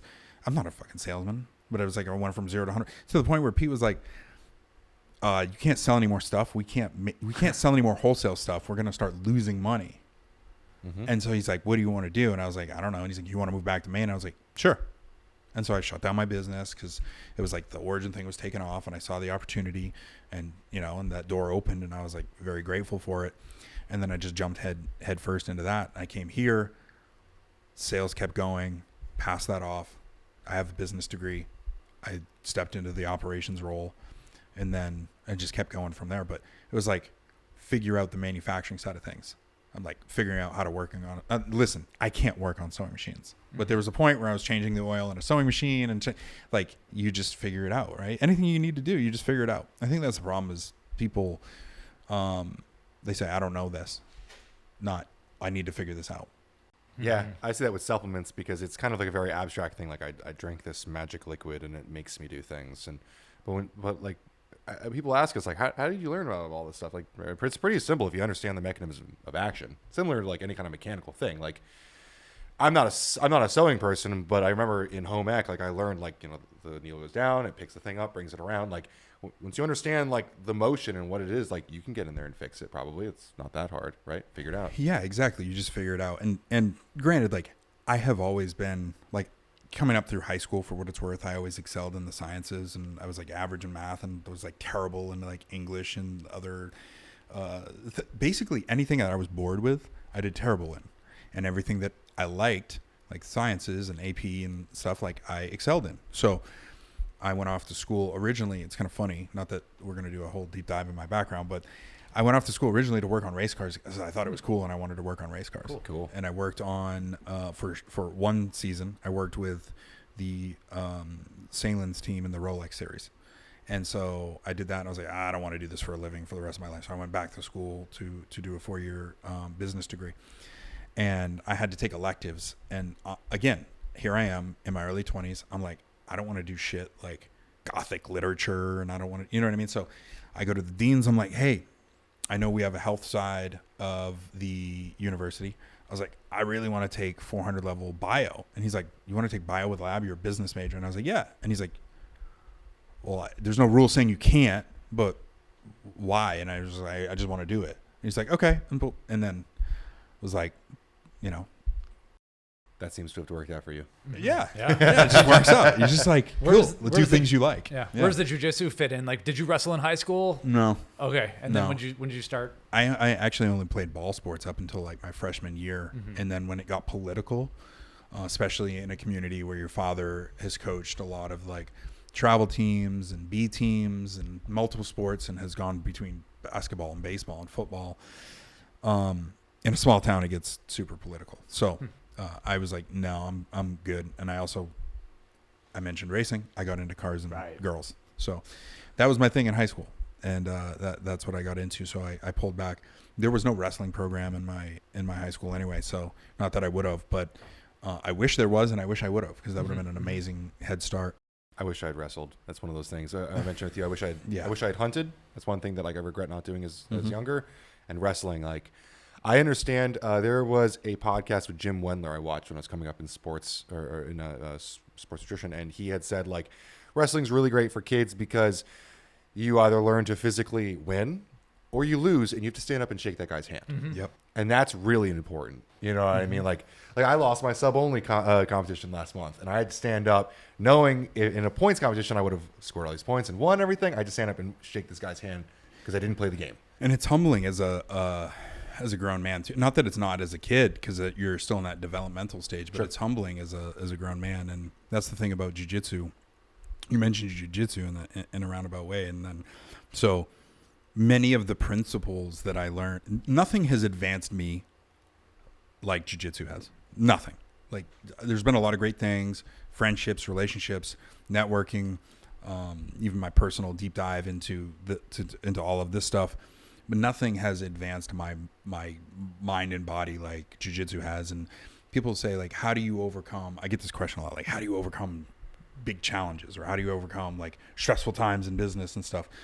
And I'm like, when you've been under someone like Pete's mount at 260 pounds, a black belt, sitting on top of you you're a fucking grown man, and someone is mounted on top of you, they're dripping sweat, and there's 5 minutes left on the timer, and you need to get out or stay calm. What the fucking business is going to be more scary than that? There's another human trying to choke you till you tap. And in reality, if this wasn't jiu-jitsu, they could murder you with their hands. So there's no timer in your school. There normally is. We just had our annual immersion camp, so the timer's floating between trucks or something. So we normally do have a timer, but normally it's 10-minute rounds. Which are not short. So 5 minutes in, you're mounted by, and listen, I'm fortunate I don't get mounted often these days, but when you're mounted by someone like Pete, or coming up, developing jiu-jitsu,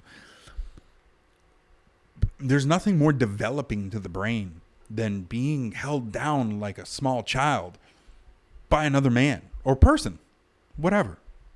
It's literally, because after you overcome that, after that's your new normal, and you can experience that. It's like, what is leaky cans, and what is a label issue that goes through? Is it annoying? Yes. Do you maybe cuss and swear a little bit? Yes. Do you lose your temper from time to time? Yeah. But like, you're not gonna like spiral out of control. Mike had said something last night. I had mentioned, like, I think some move that I've been working on that I hit last night, and Mike mentioned, like, in the heat of all the stuff, it's hard to remember like the sequence of moves or something.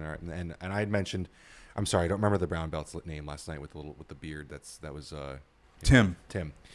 Tim sat on me last night, and Tim's a lot bigger than me, and I'm 240 pounds. Like, it's like I understand like not getting mounted because I bench most people, right? Yeah. And I used to freak out and like forget everything I was doing because you have a large man sitting on top of you, and like learning just like I'm very simple do's and don'ts, like just get to my frames, get to a spot where I can breathe, and then think from there. Like that kind of concept of like get to a spot where maybe you're in an uncomfortable position, but get to a spot where you can get comfortable in that uncomfortable position and think and plan your game plan from there. That's been something that's like transcended into the rest of my life. Like, you might be in a bad spot, but we're not dead.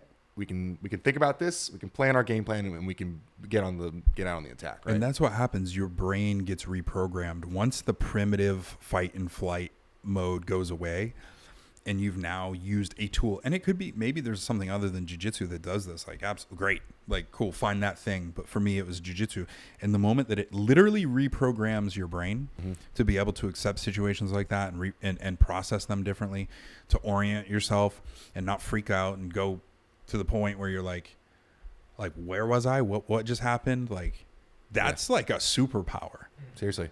Or like being able to hear someone cornering you. Like, they're screaming at you to regard, and you're like, I don't know what the fuck my feet are right now. Like, like I don't know where I am in space and time. Like, that comes with time. Yeah. Like a couple months in, you're like, oh, I know where I am. And it's becoming comfortable. Like, I'm in a bad spot, which I think is super, super helpful for business, at least. It definitely is. You get in very uncomfortable positions.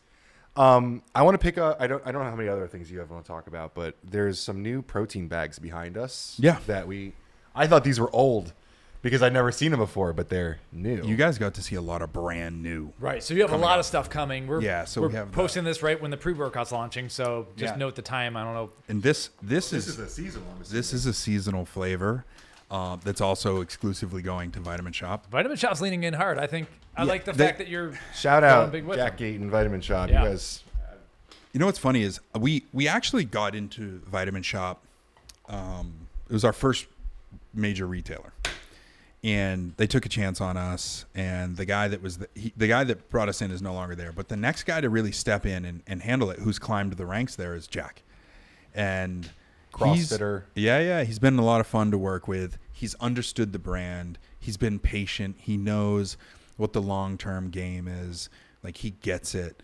And like, they are leaning in, we are leaning in. And not that we want to like take people away from Vitamin Shop, but it's just, we believe that we have enough people out there to support, and we've shown that through I was talking about it earlier, our regional grocery Performance, HEB, Meyer, Harris Teeter, Hannaford Brothers, everywhere that we seem to enter into grocery, and it's not just drinks. We're entering in with like Meyer and HEB. They're like, can you give us more SKUs?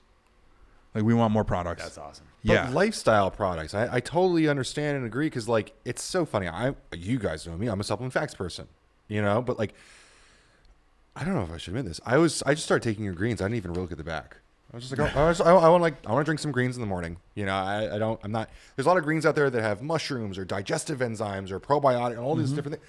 I just wanted some greens in the morning, man. My breakfast is steak and eggs and some carbs, like whatever carb I can find for the day. But I don't eat a lot of greens in the morning. So I was like, let's start with some greens. And I hear your Jocko's taste great, and they were right. It's just a lifestyle product, and it actually is a great formula. Not to take away from that, but like, Yeah. when I started out, I just wanted something that tasted good and gave me some greens. Yeah, and so you mentioned being a problem solver. One of the problems that we saw with greens was, and this is a funny story as well, but this was really the breakout product where it was like, this isn't something, how I said like Jocko requested products and I would build them? There had been a few before that I had freedom on, but nothing like greens, because greens was one of the ones that was a little bit outside the box. People are like, I can't believe you guys did greens. You're like a hyper masculine, black packaging type dude type brand, I guess you could say. And I said, the same thing I said to people that questioned it or asked is the same thing I said to Jocko. I said, how many fruits and vegetables are you eating on a daily basis? He loves his Caesar salad, and that's like the extent of it. It's like a giant ribeye and Caesar salad. And there's not a lot of nutritive value in a Caesar salad alone. So I was like, listen, there's a lot of micronutrients. There's these phytonutrients in this. And he's like, well, how are we going to make it better? How are we going to make it better than what other people are doing? And I was like, of course, we're going to do our normal thing. We're going to sweeten it all naturally. We're not going to use any proprietary blends, and et cetera, et cetera, et cetera. And that really wasn't enough. Mm-hmm. That wasn't enough to like get him over that threshold. And we joke about it internally, the team, but Jocko and Pete, like I ran into a wall with this product with them. And, so you were fighting for it, and yes. They weren't interested. They were like, I don't know. They're like, it might be off brand. Not sure if we need it right now. Are you sure our customers are asking for it? Like, I had to really push. And when was this? 2021, I think we launched the first flavor. Heat of the greens craze. Like late 2020 was where we started. I was doing greens every week. Yeah. And so one of the reasons is because so many of our customers were requesting it. But I was like, how do I differentiate greens without also over-engineering it to the point where it was like, is this even going to be, profitable? Like, we want to do good for the world with the products, but you still have to make a profit so you can stay in business. Mm-hmm. So it's like, how do you do this? And so, because a lot of the greens, you're going to take me down a rabbit hole. A lot of these greens, they're proprietary blends, like as I'm sure your listeners know, because they're very educated. A lot of the proprietary blends, like the top or the second most abundant ingredient is like soy lecithin. And I'm like, okay, cool. Like if that's what you wanted to consume that day, sweet. Like enjoy your soy lecithin. Not saying I'm not going to have a soy debate about phytoestrogen and stuff like that, or whether it's good or bad for your health. I'm just saying, like, I'm not going out of my way to like get massive amounts of soy lecithin, because I'm like, I need to get some extra soy lecithin in my diet today. You use sunflower lecithin in your protein too, so like. Yeah, we don't use soy, not soy because boys. No soy boys. Yeah, like it's, and again, like I'm not gonna go down a rabbit hole future of future episode for sure. But where I'm going with that is like we did that, and again, it still wasn't enough, and so it hit me one day. I was like, I know the problem solving. So that's a good call out. I was like, I know what we can do. We can actually make greens that taste good. Because that's enough. I hadn't had any. And so what I realized was the advantage of wanting to use better, more transparent ingredients. Well, I'm going to give it up, as I'm going to give up the secret right now. people like ask me how we're able to make them taste so good with only Reb M and monk fruit and not sucralose and everything else that everyone else uses. It's because we started with just like high quality organic fruits and vegetables. There's not a ton of filler ingredient in there. There's not a ton of like fluff that tastes like shit that you got to mask in volume. That's it. It's like, how are you going to make pomegranate extract and banana powder taste good? They already taste good. Mm-hmm. So it's like, it was one of those things where it was really like the light bulb hit, but it was easy.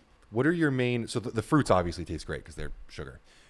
Or not, they're not sugar, but they're from, great flavored fruits. What are your main greens though? Like wheatgrass and spirulina? I'm not. Wheatgrass, spirulina, broccoli sprout extract, like everybody wants their sulforaphane nowadays. Yeah. The classics, like they're classics, but they're not. There's not a ton of spirulina and chlorella, which is what you see is like the major dominant ones. There's not a ton of, less than or less than based filler, in my opinion, filler. Like there's some health benefits, but there's that word. It's in retrospect. Did I say a bad word? No. It's just we were joking before about like what do you consider a filler? Like right. Some people would consider soy lecithin to be like an active or some sort of. Yes, I agree. You're right. Yeah, you're right. And listen, those people. Do you? That's cool. Mm-hmm. That's cool. Less is more. So in retrospect, though, like, okay, 2020, everyone rushes to get greens and immunity formulas out and everything.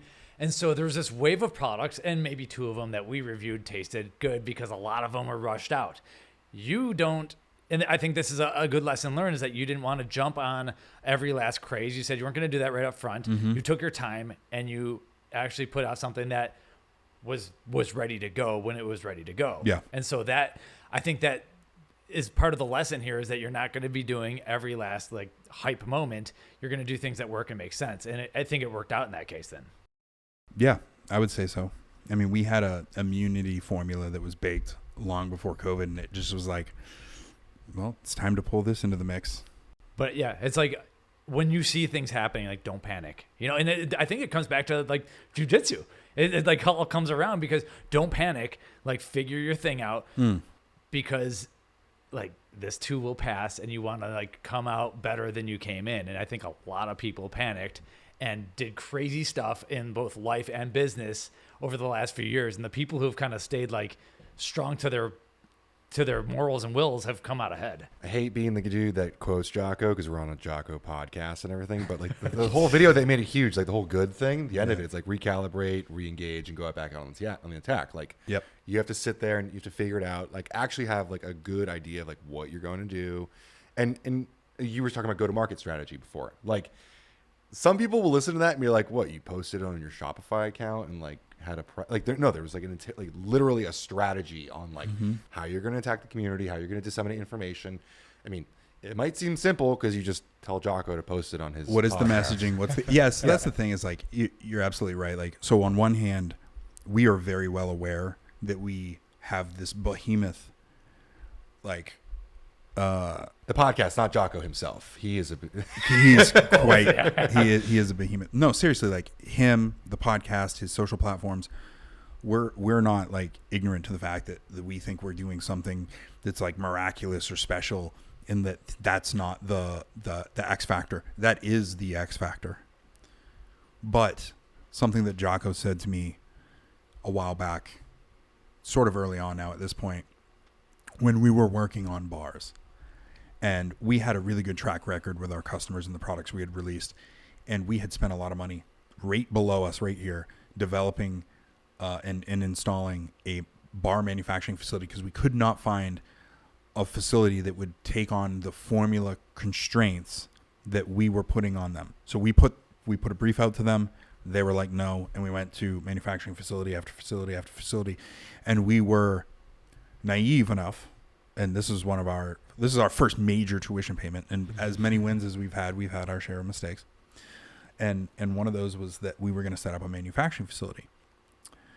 And we did that and we invested a bunch of money into it. And ultimately the final product, after many, many, many, many months of hundreds of iterations of bars, I sent to him and I was like, I think this is as far as we can push it. I said, what do you think? And he's like,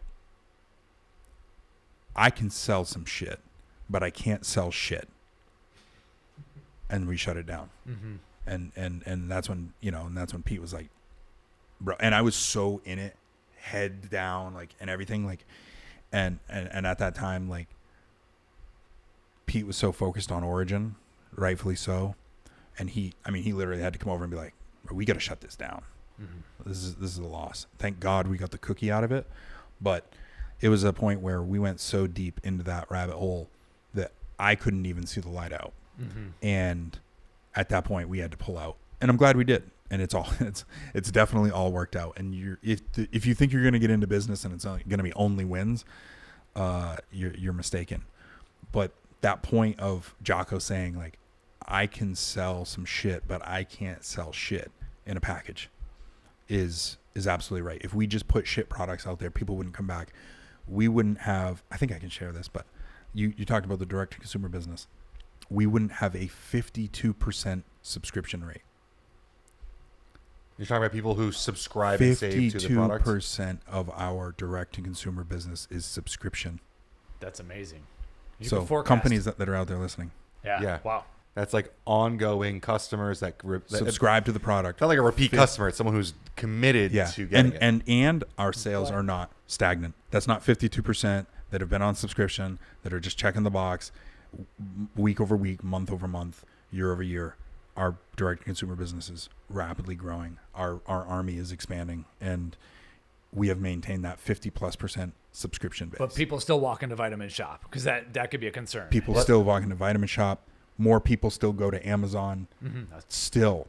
Yeah. More people are still going to regional grocery. People underestimate the army. So Origin manufactures skis and tons of apparel here in the United States of America.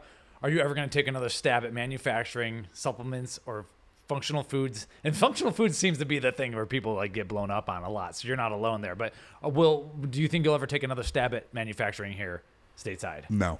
Okay. Because one part of, in my opinion, being a good operator, being a good business person, entrepreneur, whatever, is admitting and being honest with yourself of what you're good at and what you're not good at, and being able to relinquish that control to trusted partners to be able to rely on to expand. The other thing is, like, if we set up a manufacturing facility and then we outpace that, which we likely would, then you're back into that same chasing the tail. And so we're going to partner or continue to partner. We have great partners. We're going to continue to partner with more facilities that are experts at what they do.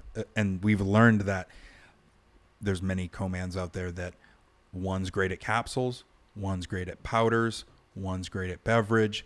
But if you have this idea that you're going to go to starting out, if you're starting out, sure, go to one, establish a relationship, lean on the economies of scale across your product line to get good deals. But at the end of the day, you're going to find that people excel in different areas, and that's where you need to have your product assortment. So you've challenged us to transparency this week. Like you've really like asked if you have any questions or whatever, show anything. I think this might be the line, but are there any contract manufacturers that you would call it that like have been really great for you or have helped you or that you're really confident in or you work with regularly that you're a fan of? Yeah, absolutely. Simpson Labs. We were betting on that one. Yeah, I'm a big fan of Simpson Labs. Were the Hydrate sticks made there? Eric is a friend. They're good at stick packs, and so I figured. Cool. Yep, Simpson's great. Obviously, I'm not going to go down and name every single one of them. Yeah, but yeah, Eric's the man. Yeah, and then of course, there's manufacturers that I wouldn't recommend, and so we don't need to name them. But there is a manufacturer out of there's a manufacturer out of Salt Lake that I would never recommend in a million years. And there's a manufacturer out of Salt Lake that we don't currently use that I would recommend anybody to go to. So there's a lot of great ones out there. And one of the things, I told this piece often in a lot of podcasts, and it's relevant. So one of the things that I found interesting when, how you said, like, how did you figure it out? How did you know? How did you learn? I went. And so one thing that shocked me when I transitioned from like store owner to like brand owner to Formulator is when we started going and visiting contract manufacturers, aside the fact that in the beginning you start visiting brokers and they take you down the street. That's what you learn. One of the things that I learned was when we would visit, and it was like one after another, when we would visit these co-mans, is they'd be like, oh, I'm surprised you guys came. I'm like, what do you mean? They're like, normally companies don't come. They don't send anyone. They just ask for some pictures. I'm like, what the fuck are you talking about? Yeah. I'm like, not come, not inspect where the products are going to be made. And then they'd learn about Jocko, and they'd be like, oh, I get it. Like, you guys aren't going to just like blindly trust that we're doing what we should be. I'm like, absolutely not. We check the boxes. And now we have a full vetting system where like our quality department literally shows up with a tablet and a list and a document and goes through and checks all the boxes to verify suppliers. You mentioned sending a brief to like a flavor company or something like that. Like the concept of like having strict brand guidelines for manufacturing and flavoring, like having a brief that you send someone, we don't hear that very often. We don't know. You're right. That's funny. Funny. Like we talk about large brands at scale that have systems in place for manufacturing. I don't want to say it's rare, because when you talk to brands at scale, they have to. Because once you get to scale, we talked about this before, there's a lot of lawyers that seemingly come out of nowhere and want to point out things. So having a quality team is important. But, we work with a lot of brands that love to tout transparency and quality and all those great buzzwords that have been big in the 2010s and 2020s now, that don't third-party test their own product. They trust the manufacturer to do that, because the manufacturer should be doing that, but you're responsible for it. There's a whole list of things that most brands completely take for granted because they're with a great manufacturer or something like that. Yeah, and I'm not saying that we're like the best in the industry by any means, because I actually don't know. I was asking you guys as much because you guys have so much knowledge. I was asking you guys as many questions today, like how does our retainer program compare? How does our lab compare? How does our testing procedures and third-party testing procedures compare? Because I want to know. Like, I want to know, can we be doing better? And the answer is most don't have a lab. So in most cases, it was something existing versus being a bunch of bros. Like, I don't. We've seen people hire influencers to be their formulators this year. Like, we've seen people just like, I don't know, have a kid who just does this. I've definitely seen that. There's like an up and coming supplement brand that's kind of blowing up on TikTok, and their thing is to ask these micro, and I mean that in the most respectful way, because when I say micro, I mean like less than a 500,000 or 1 million followers. Like, they ask these micro influencers in that kind of gym culture to formulate their own pre-workout to launch a limited edition. And I think it's cool. I think it's neat, but I'm like, really? I'm like, what? If we're thinking the same company, that company also like publicly admitted that they don't test any of their products and just blindly sell. Yeah. And so, listen, and I've actually had a conversation, short, but I've had a digital conversation. Don't let me play it up like I'm like friends with the guy. I've had a short digital conversation, and someone I know that I'm connected to is kind of connected us and whatever. And my feedback to them was like, keep grinding. Congrats. I remember our first 5,000 square foot facility. Like, I remember working out of a garage, but man, implement the processes that are going to help build like real long-standing relationship now, even though they're expensive, even though they're uncomfortable. And unfortunately, I don't think that's really happening. But I don't wish, I wish them the best of luck. I wish them the best of luck. We're not, in my opinion, we're not in the same space. We're not even competing with each other. So best of luck to them. Levels to this. I love those small brands because they speak to, I love the underdogs, right? Like, on my way up, I was just a kid that worked at Vitamin Shop that just like wanted to get in. And so at the end of the day, there are consumers that are attracted to those brands rather than Jocko, or rather than, like your Thorn, or like really great quality brands. And so like these small brands, like, I don't want to shit on them and like demoralize them. I want to empower them to put in practices that will have healthy products for consumers. I want it to be safe. That's like first and foremost. Like, would I rather support quality companies that are already doing that and feel that they should do that already? Absolutely. But like, the fact of the matter is that there's going to be kids. There's going to be people that are going to have viral companies, and I just want to be able to give them the information to put those processes in place. Yeah, absolutely. And I think what you guys are doing is great. And I think if I was to go back and I was to be where I was in, like, let's say 2016, when I first got started into this world, if your channel existed, I'd be like on it, trying to soak up as much information and knowledge as I could, like sucking in stuff around contract manufacturing and business principles. You just had the a former founder of, or the founder. Sorry, he's not a former. You're always a founder. Yeah. Regardless. Of Civation. yeah, Civation, Yeah. which is I used to sell their product. So I get it. Like it's you guys, you have created this great channel with people with incredible knowledge. Thank you. I'm honored to be talking to these to your people, and so hopefully I don't get shredded too much on my hot takes, but it's it's one of those things where this is a tool that there's no, I used to say this, I don't know, maybe I'm wrong now, but I used to say there's no place where you can go get an actual 4-year degree in what we're doing. You can get a business degree, you can get a bio degree, you can get a chem degree, you can get a food science degree, but like supplement formulation, do you know of anywhere where you're going to go and you're going to get like a 4-year regionally accredited degree? Mm-hmm. There's a small college. I saw a screenshot that someone's doing a formulating course, but not a degree. That's a course. Right. Yeah. I mean, that's cool. To a young buck, I would say look into biochemistry if you want to understand like some of the dirty stuff underneath and everything. But yeah, you're right. It is just widgets, like you said early in the podcast. Mike McCandless, who you just referenced, said the exact same thing that you said. So at that point, it is. But there's a little bit of magic to the widgets, and you figure it out. I think the perfect blend is exactly what you just said. It's a blend between the biochem and like a little bit of understanding of, actually a lot of bit of understanding of, obviously anatomy and physiology and so it's like understanding how the chemical is going to work, understanding how they work together or against each other. That's super important. And then understanding how that's going to or not going to work in the body. Like those things, like they're all so dynamic, and you got to have that education to overlap those things. And so when you're someone like me, who's basically, it's OJT, like it's been like one of those things where years of accumulation of information and just pulling it all together.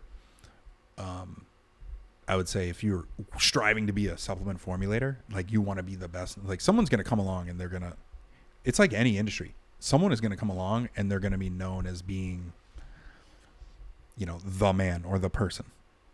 I truly believe that. I believe someone's going to come along way greater than me or anyone else that's done it, far greater than me. And they're going to come along, and then the industry is going to be shook. And then they're going to be, because I think it's so much in its infancy and it's so underfunded that I think that it's kind of like, it's like MMA. We're seeing these athletes now, where before it was like people that got into the mixed training, and now we're seeing kids that have been bred from being an athlete all the way up through. And so how many here's a good, this is a way for me to make it make sense to your listeners, because they probably think I'm crazy right now. So when you're 5, 6, 7 years old and you're fucking going around the classroom, they're like, what do you want to be when you get older? Nobody's saying a supplement formulator. But maybe someday there will be. Yeah. Yeah. Mm-hmm.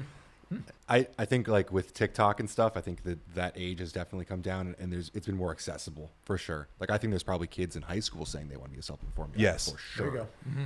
So, and something that you kind of brought up, like with MMA, like the meta or whatever, like the strategy has changed with certain things being seen as like what's best. Like right now, leg kicks, like is a big thing, or like whatever, like things that like 5 years ago you wouldn't have seen that strategy when you come in like attacking this certain thing, right? Mm-hmm. Like it was a lot more mixed back then, and I think we're in that kind of that like ultimate fighter area early now, where there's the Jockos, there's the TikTok brands, there's the bodybuilder brands, and they're all really separate, and they might be kind of molding together in a place like PricePlow where we kind of cover all of it. But I think it's all going to become a lot more streamlined eventually, where it's all going to be under a similar umbrella for sure.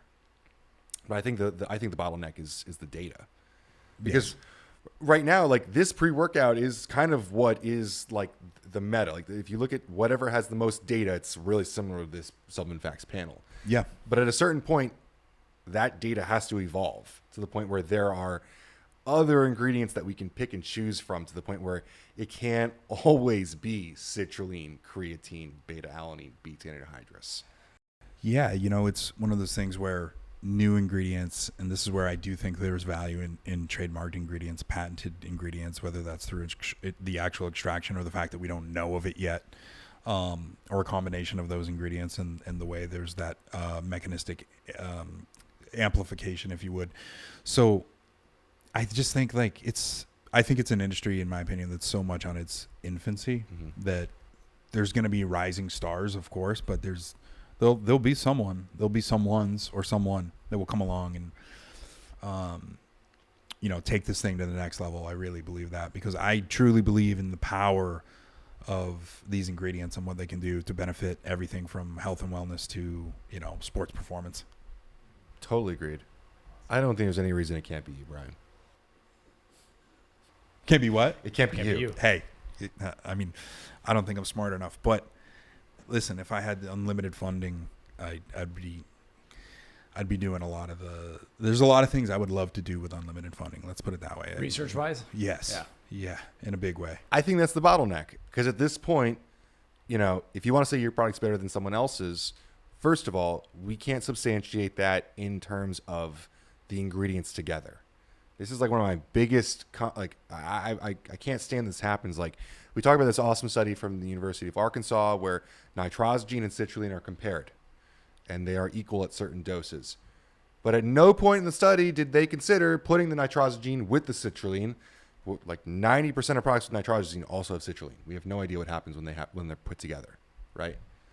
Yeah, so that's exactly it. So a lot of the times these studies are funded. They're funded by the person who's going to reap the benefit, because otherwise, why would you fund it? Because there's not a bunch of grant money floating around, and that's nothing. There's nothing to say that privately funded research is to be questioned. I don't think, I'm sure there's some, but I don't think that you should just look at something and be like, oh, that's self-funded, like it's skewed. I don't think that's the case. I mean, we've worked with a research facility, and I can say specifically, not that I went to them and was like, hey, can we tweak the data? It's like, there's no opportunity, and maybe that's because who we are, but there's no opportunity. It was like, here's the protocol, here's what we're going to do, here's the start date, here's what we're going to measure, like everything goes through, and then you get a data set back, and like the most you can do is like have multiple follow-ups and be like, okay, can you break this down? Can we look at the data a different way? Can we do that? And they're like, yes, no. And they're tight. They're like, no, we're not asking them to bend it, but they're like, hey, we can't do that because X. And I'm like, okay, cool. So how do we look at the data? And so I think a majority of the private facilities and hopefully the universities are holding that same level of standard. And so that the research we're seeing is all legitimate, even if it's privately funded, having experienced it ourselves. So I just think that when you are privately funding, like for instance, if we developed an ingredient and we privately funded it, like we wouldn't have enough funds, we wouldn't allocate the funds to say, okay, well, what if we combine it with another generic ingredient to find that whether it has that amplification or not. Totally. Excuse me. So that's the hang up. Would you guys ever consider funding research on like the can or the bottle? I mean, I guess the only point to do it would be have claims, and you put claims on the bottles, but it doesn't sell the product. So I would love to do more research. And as I just said, so I kind of opened up that can of worms, and we haven't published it yet, but we did do a clinical study on our energy drink. And we used a very reputable facility to do that. We haven't published the data. The one thing I can say is we measured it against placebo. It was blinded, so flavored beverages, blind cans, placebo, one caffeine alone, and then one our beverage. And what I can share is that we're very happy with the results. Of course, you have to have placebo. It outperformed placebo. But the way that it outperformed caffeine alone in a number of areas, we're very happy about, and we're looking forward to being able to share those results. That's awesome. Really excited for that. Sweet. We are well over 2 hours. This has been awesome. Yeah. We can close it out at any point now. I guess one question we kind of touched on earlier, made in America with origin. A lot of ingredients, obviously, in our industry are not made in America. But if we had a handful of ingredients that were manufactured in America, and you could have like a small supplement that had a full-blown made in the USA claim, would Jocko Fuel's customers care? I mean, I certainly think they would care. and our messaging to our customers has always been the same. Like when we can source a product or an ingredient, for instance, like when we were able to bring our can manufacturing, like these new cans that are American made, when we were able to bring them back from overseas after the COVID hurdle, we did so. Cool. So we certainly try and move in that direction. And like I said, the apparel line that's going to be dropping, the hats, the t-shirts, the hoodies, and those things that Origin makes or doesn't make, are going to be American made and American sourced.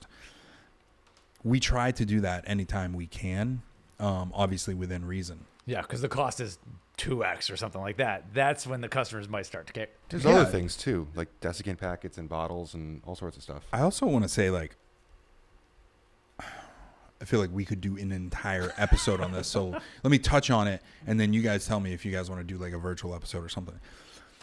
I don't think we'll ever turn you down to do And that, maybe so you can. Do you guys cut this too? Yeah. Okay. Maybe you cut it out because I don't know if it's value added. It might be distracting at the end of the show. But we actually had an American manufacturer of a particular product, a single ingredient product, reach out to us, and they actually tried to extort us. They basically threatened to go to market, saying that we turned down using their product and we're such a flagship American-made brand, and they wanted to charge us 4 times what we were currently paying for product. And they basically said, like, if you basically subtly tried to hint and threaten that if we didn't transition to them, that they basically would tell the world that we were not using them and we had an American option and we didn't use them. Is it in the can? No. It's a single ingredient product. Oh, I'm sorry. Okay. Yeah. Single ingredient product. There is an American manufacturer that makes one ingredient in our can that we don't use. And the reason why we don't use them is because they're assholes. I know who that is. Yes, I'm sure you know who that is. That's a given, and I'll stand behind that any day of the week. So they're known for doing things like what you just said. yes, So that's what I was thinking. Yeah. I figured that's where you went with it. No, this is a single ingredient product that we currently have on the line. We held the line because of just simply the way that it was brought to us. We're like, who does that?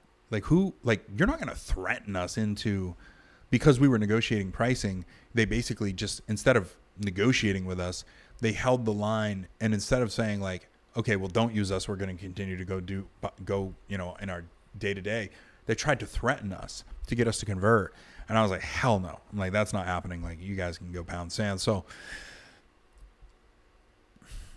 they come back a few months later and they try and do the exact same thing. And at the exact same time, some of their product was flagged for not containing. So within the single ingredient, there's some active compounds, and I'm not trying to give too much away, but in the single ingredient, there's some active compounds, and they were flagged for basically this particular product was hoarded out all over Amazon, and they were flagged for basically not containing the level of actives that they were supposed to. So we were able to consciously say, okay, we made the right decision. Mm-hmm. Wow, we're really glad we didn't cave.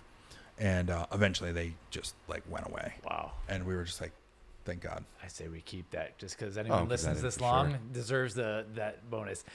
You guys are probably the alphas in any room you walk into. And I don't think like just because you might be newish to our little sports nutrition world or whatever, doesn't mean like you're a rookie in ways. Like you don't try to judo throw a guy who's a black belt and not know your shit. So yeah, I mean it's one of those things. It seems like we seem like a weird group to try and we certainly wouldn't.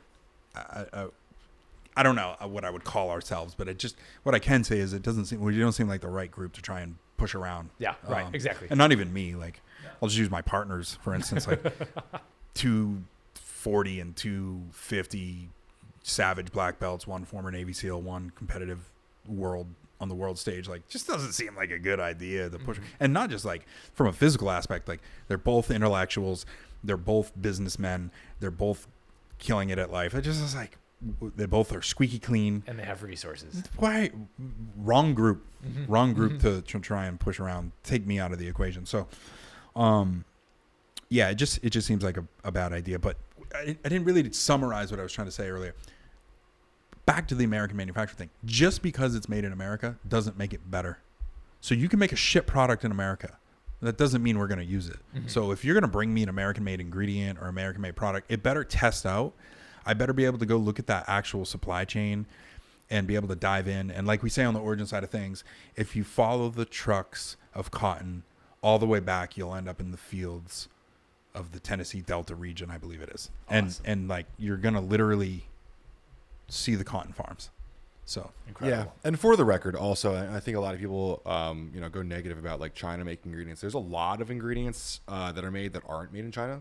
Brazil, Germany, plenty of other spots India, too. yeah. India for a lot of botanicals. Yeah, I mean, there's a lot of great countries making like what they are good at as well. So, No, there it's just part of the conversation. Because Yeah. I'm stoked to see you onshoring jobs at Origin. Yeah. And I'm like, can we support this factory in America that's producing a couple of different ingredients? Like, I love it. I just love it. absolutely. And off podcast, we were like bringing up ingredients that are made in America that they might be cost prohibitive, but there are reasons why, whatever, stuff's coming back. So it's cool to see.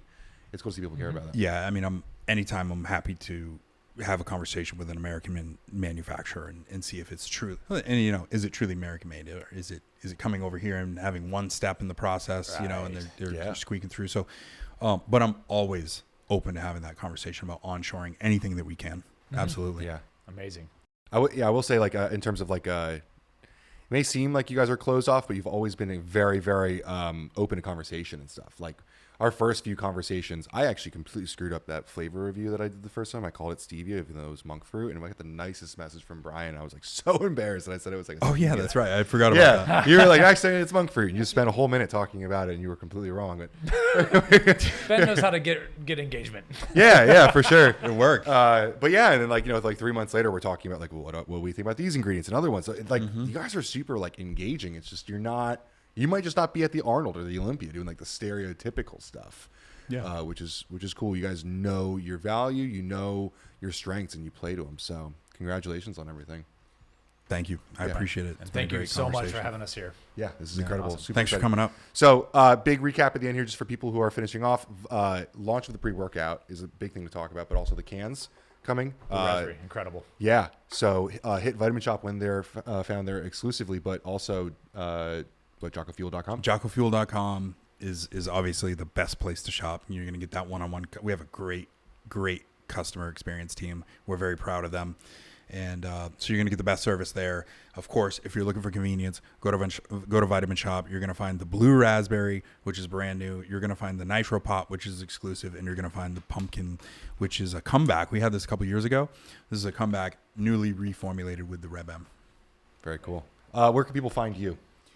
Probably most active on, I'm actually not super active on social media like I should be, or like I'm told I should be by a lot of people in my network, but Brian_origin at Instagram, and then find me on LinkedIn, and then I even have a TikTok, but I'm trying not to use it that much these days because it's not branded that much. I'm mostly just, I can't ignore the misinformation, so it's a little bit of shit talking. But Brian's TikTok is underrated. I found it a couple weeks ago. I was like, holy shit, how was I missing this? Like, just taking down the internet people is great. Yeah, it's, and there's just too much out there. So it's one of those things. It's if I get a brief moment of opportunity, there's just so much information out there to debunk or whatever. So it's a little fun side quest. That's a great way to put it, a side quest. Side quest. Awesome. Cool. Well, thank you guys for joining in. Thank you for having us here. So this has been incredible. Thanks for coming, really. Boom.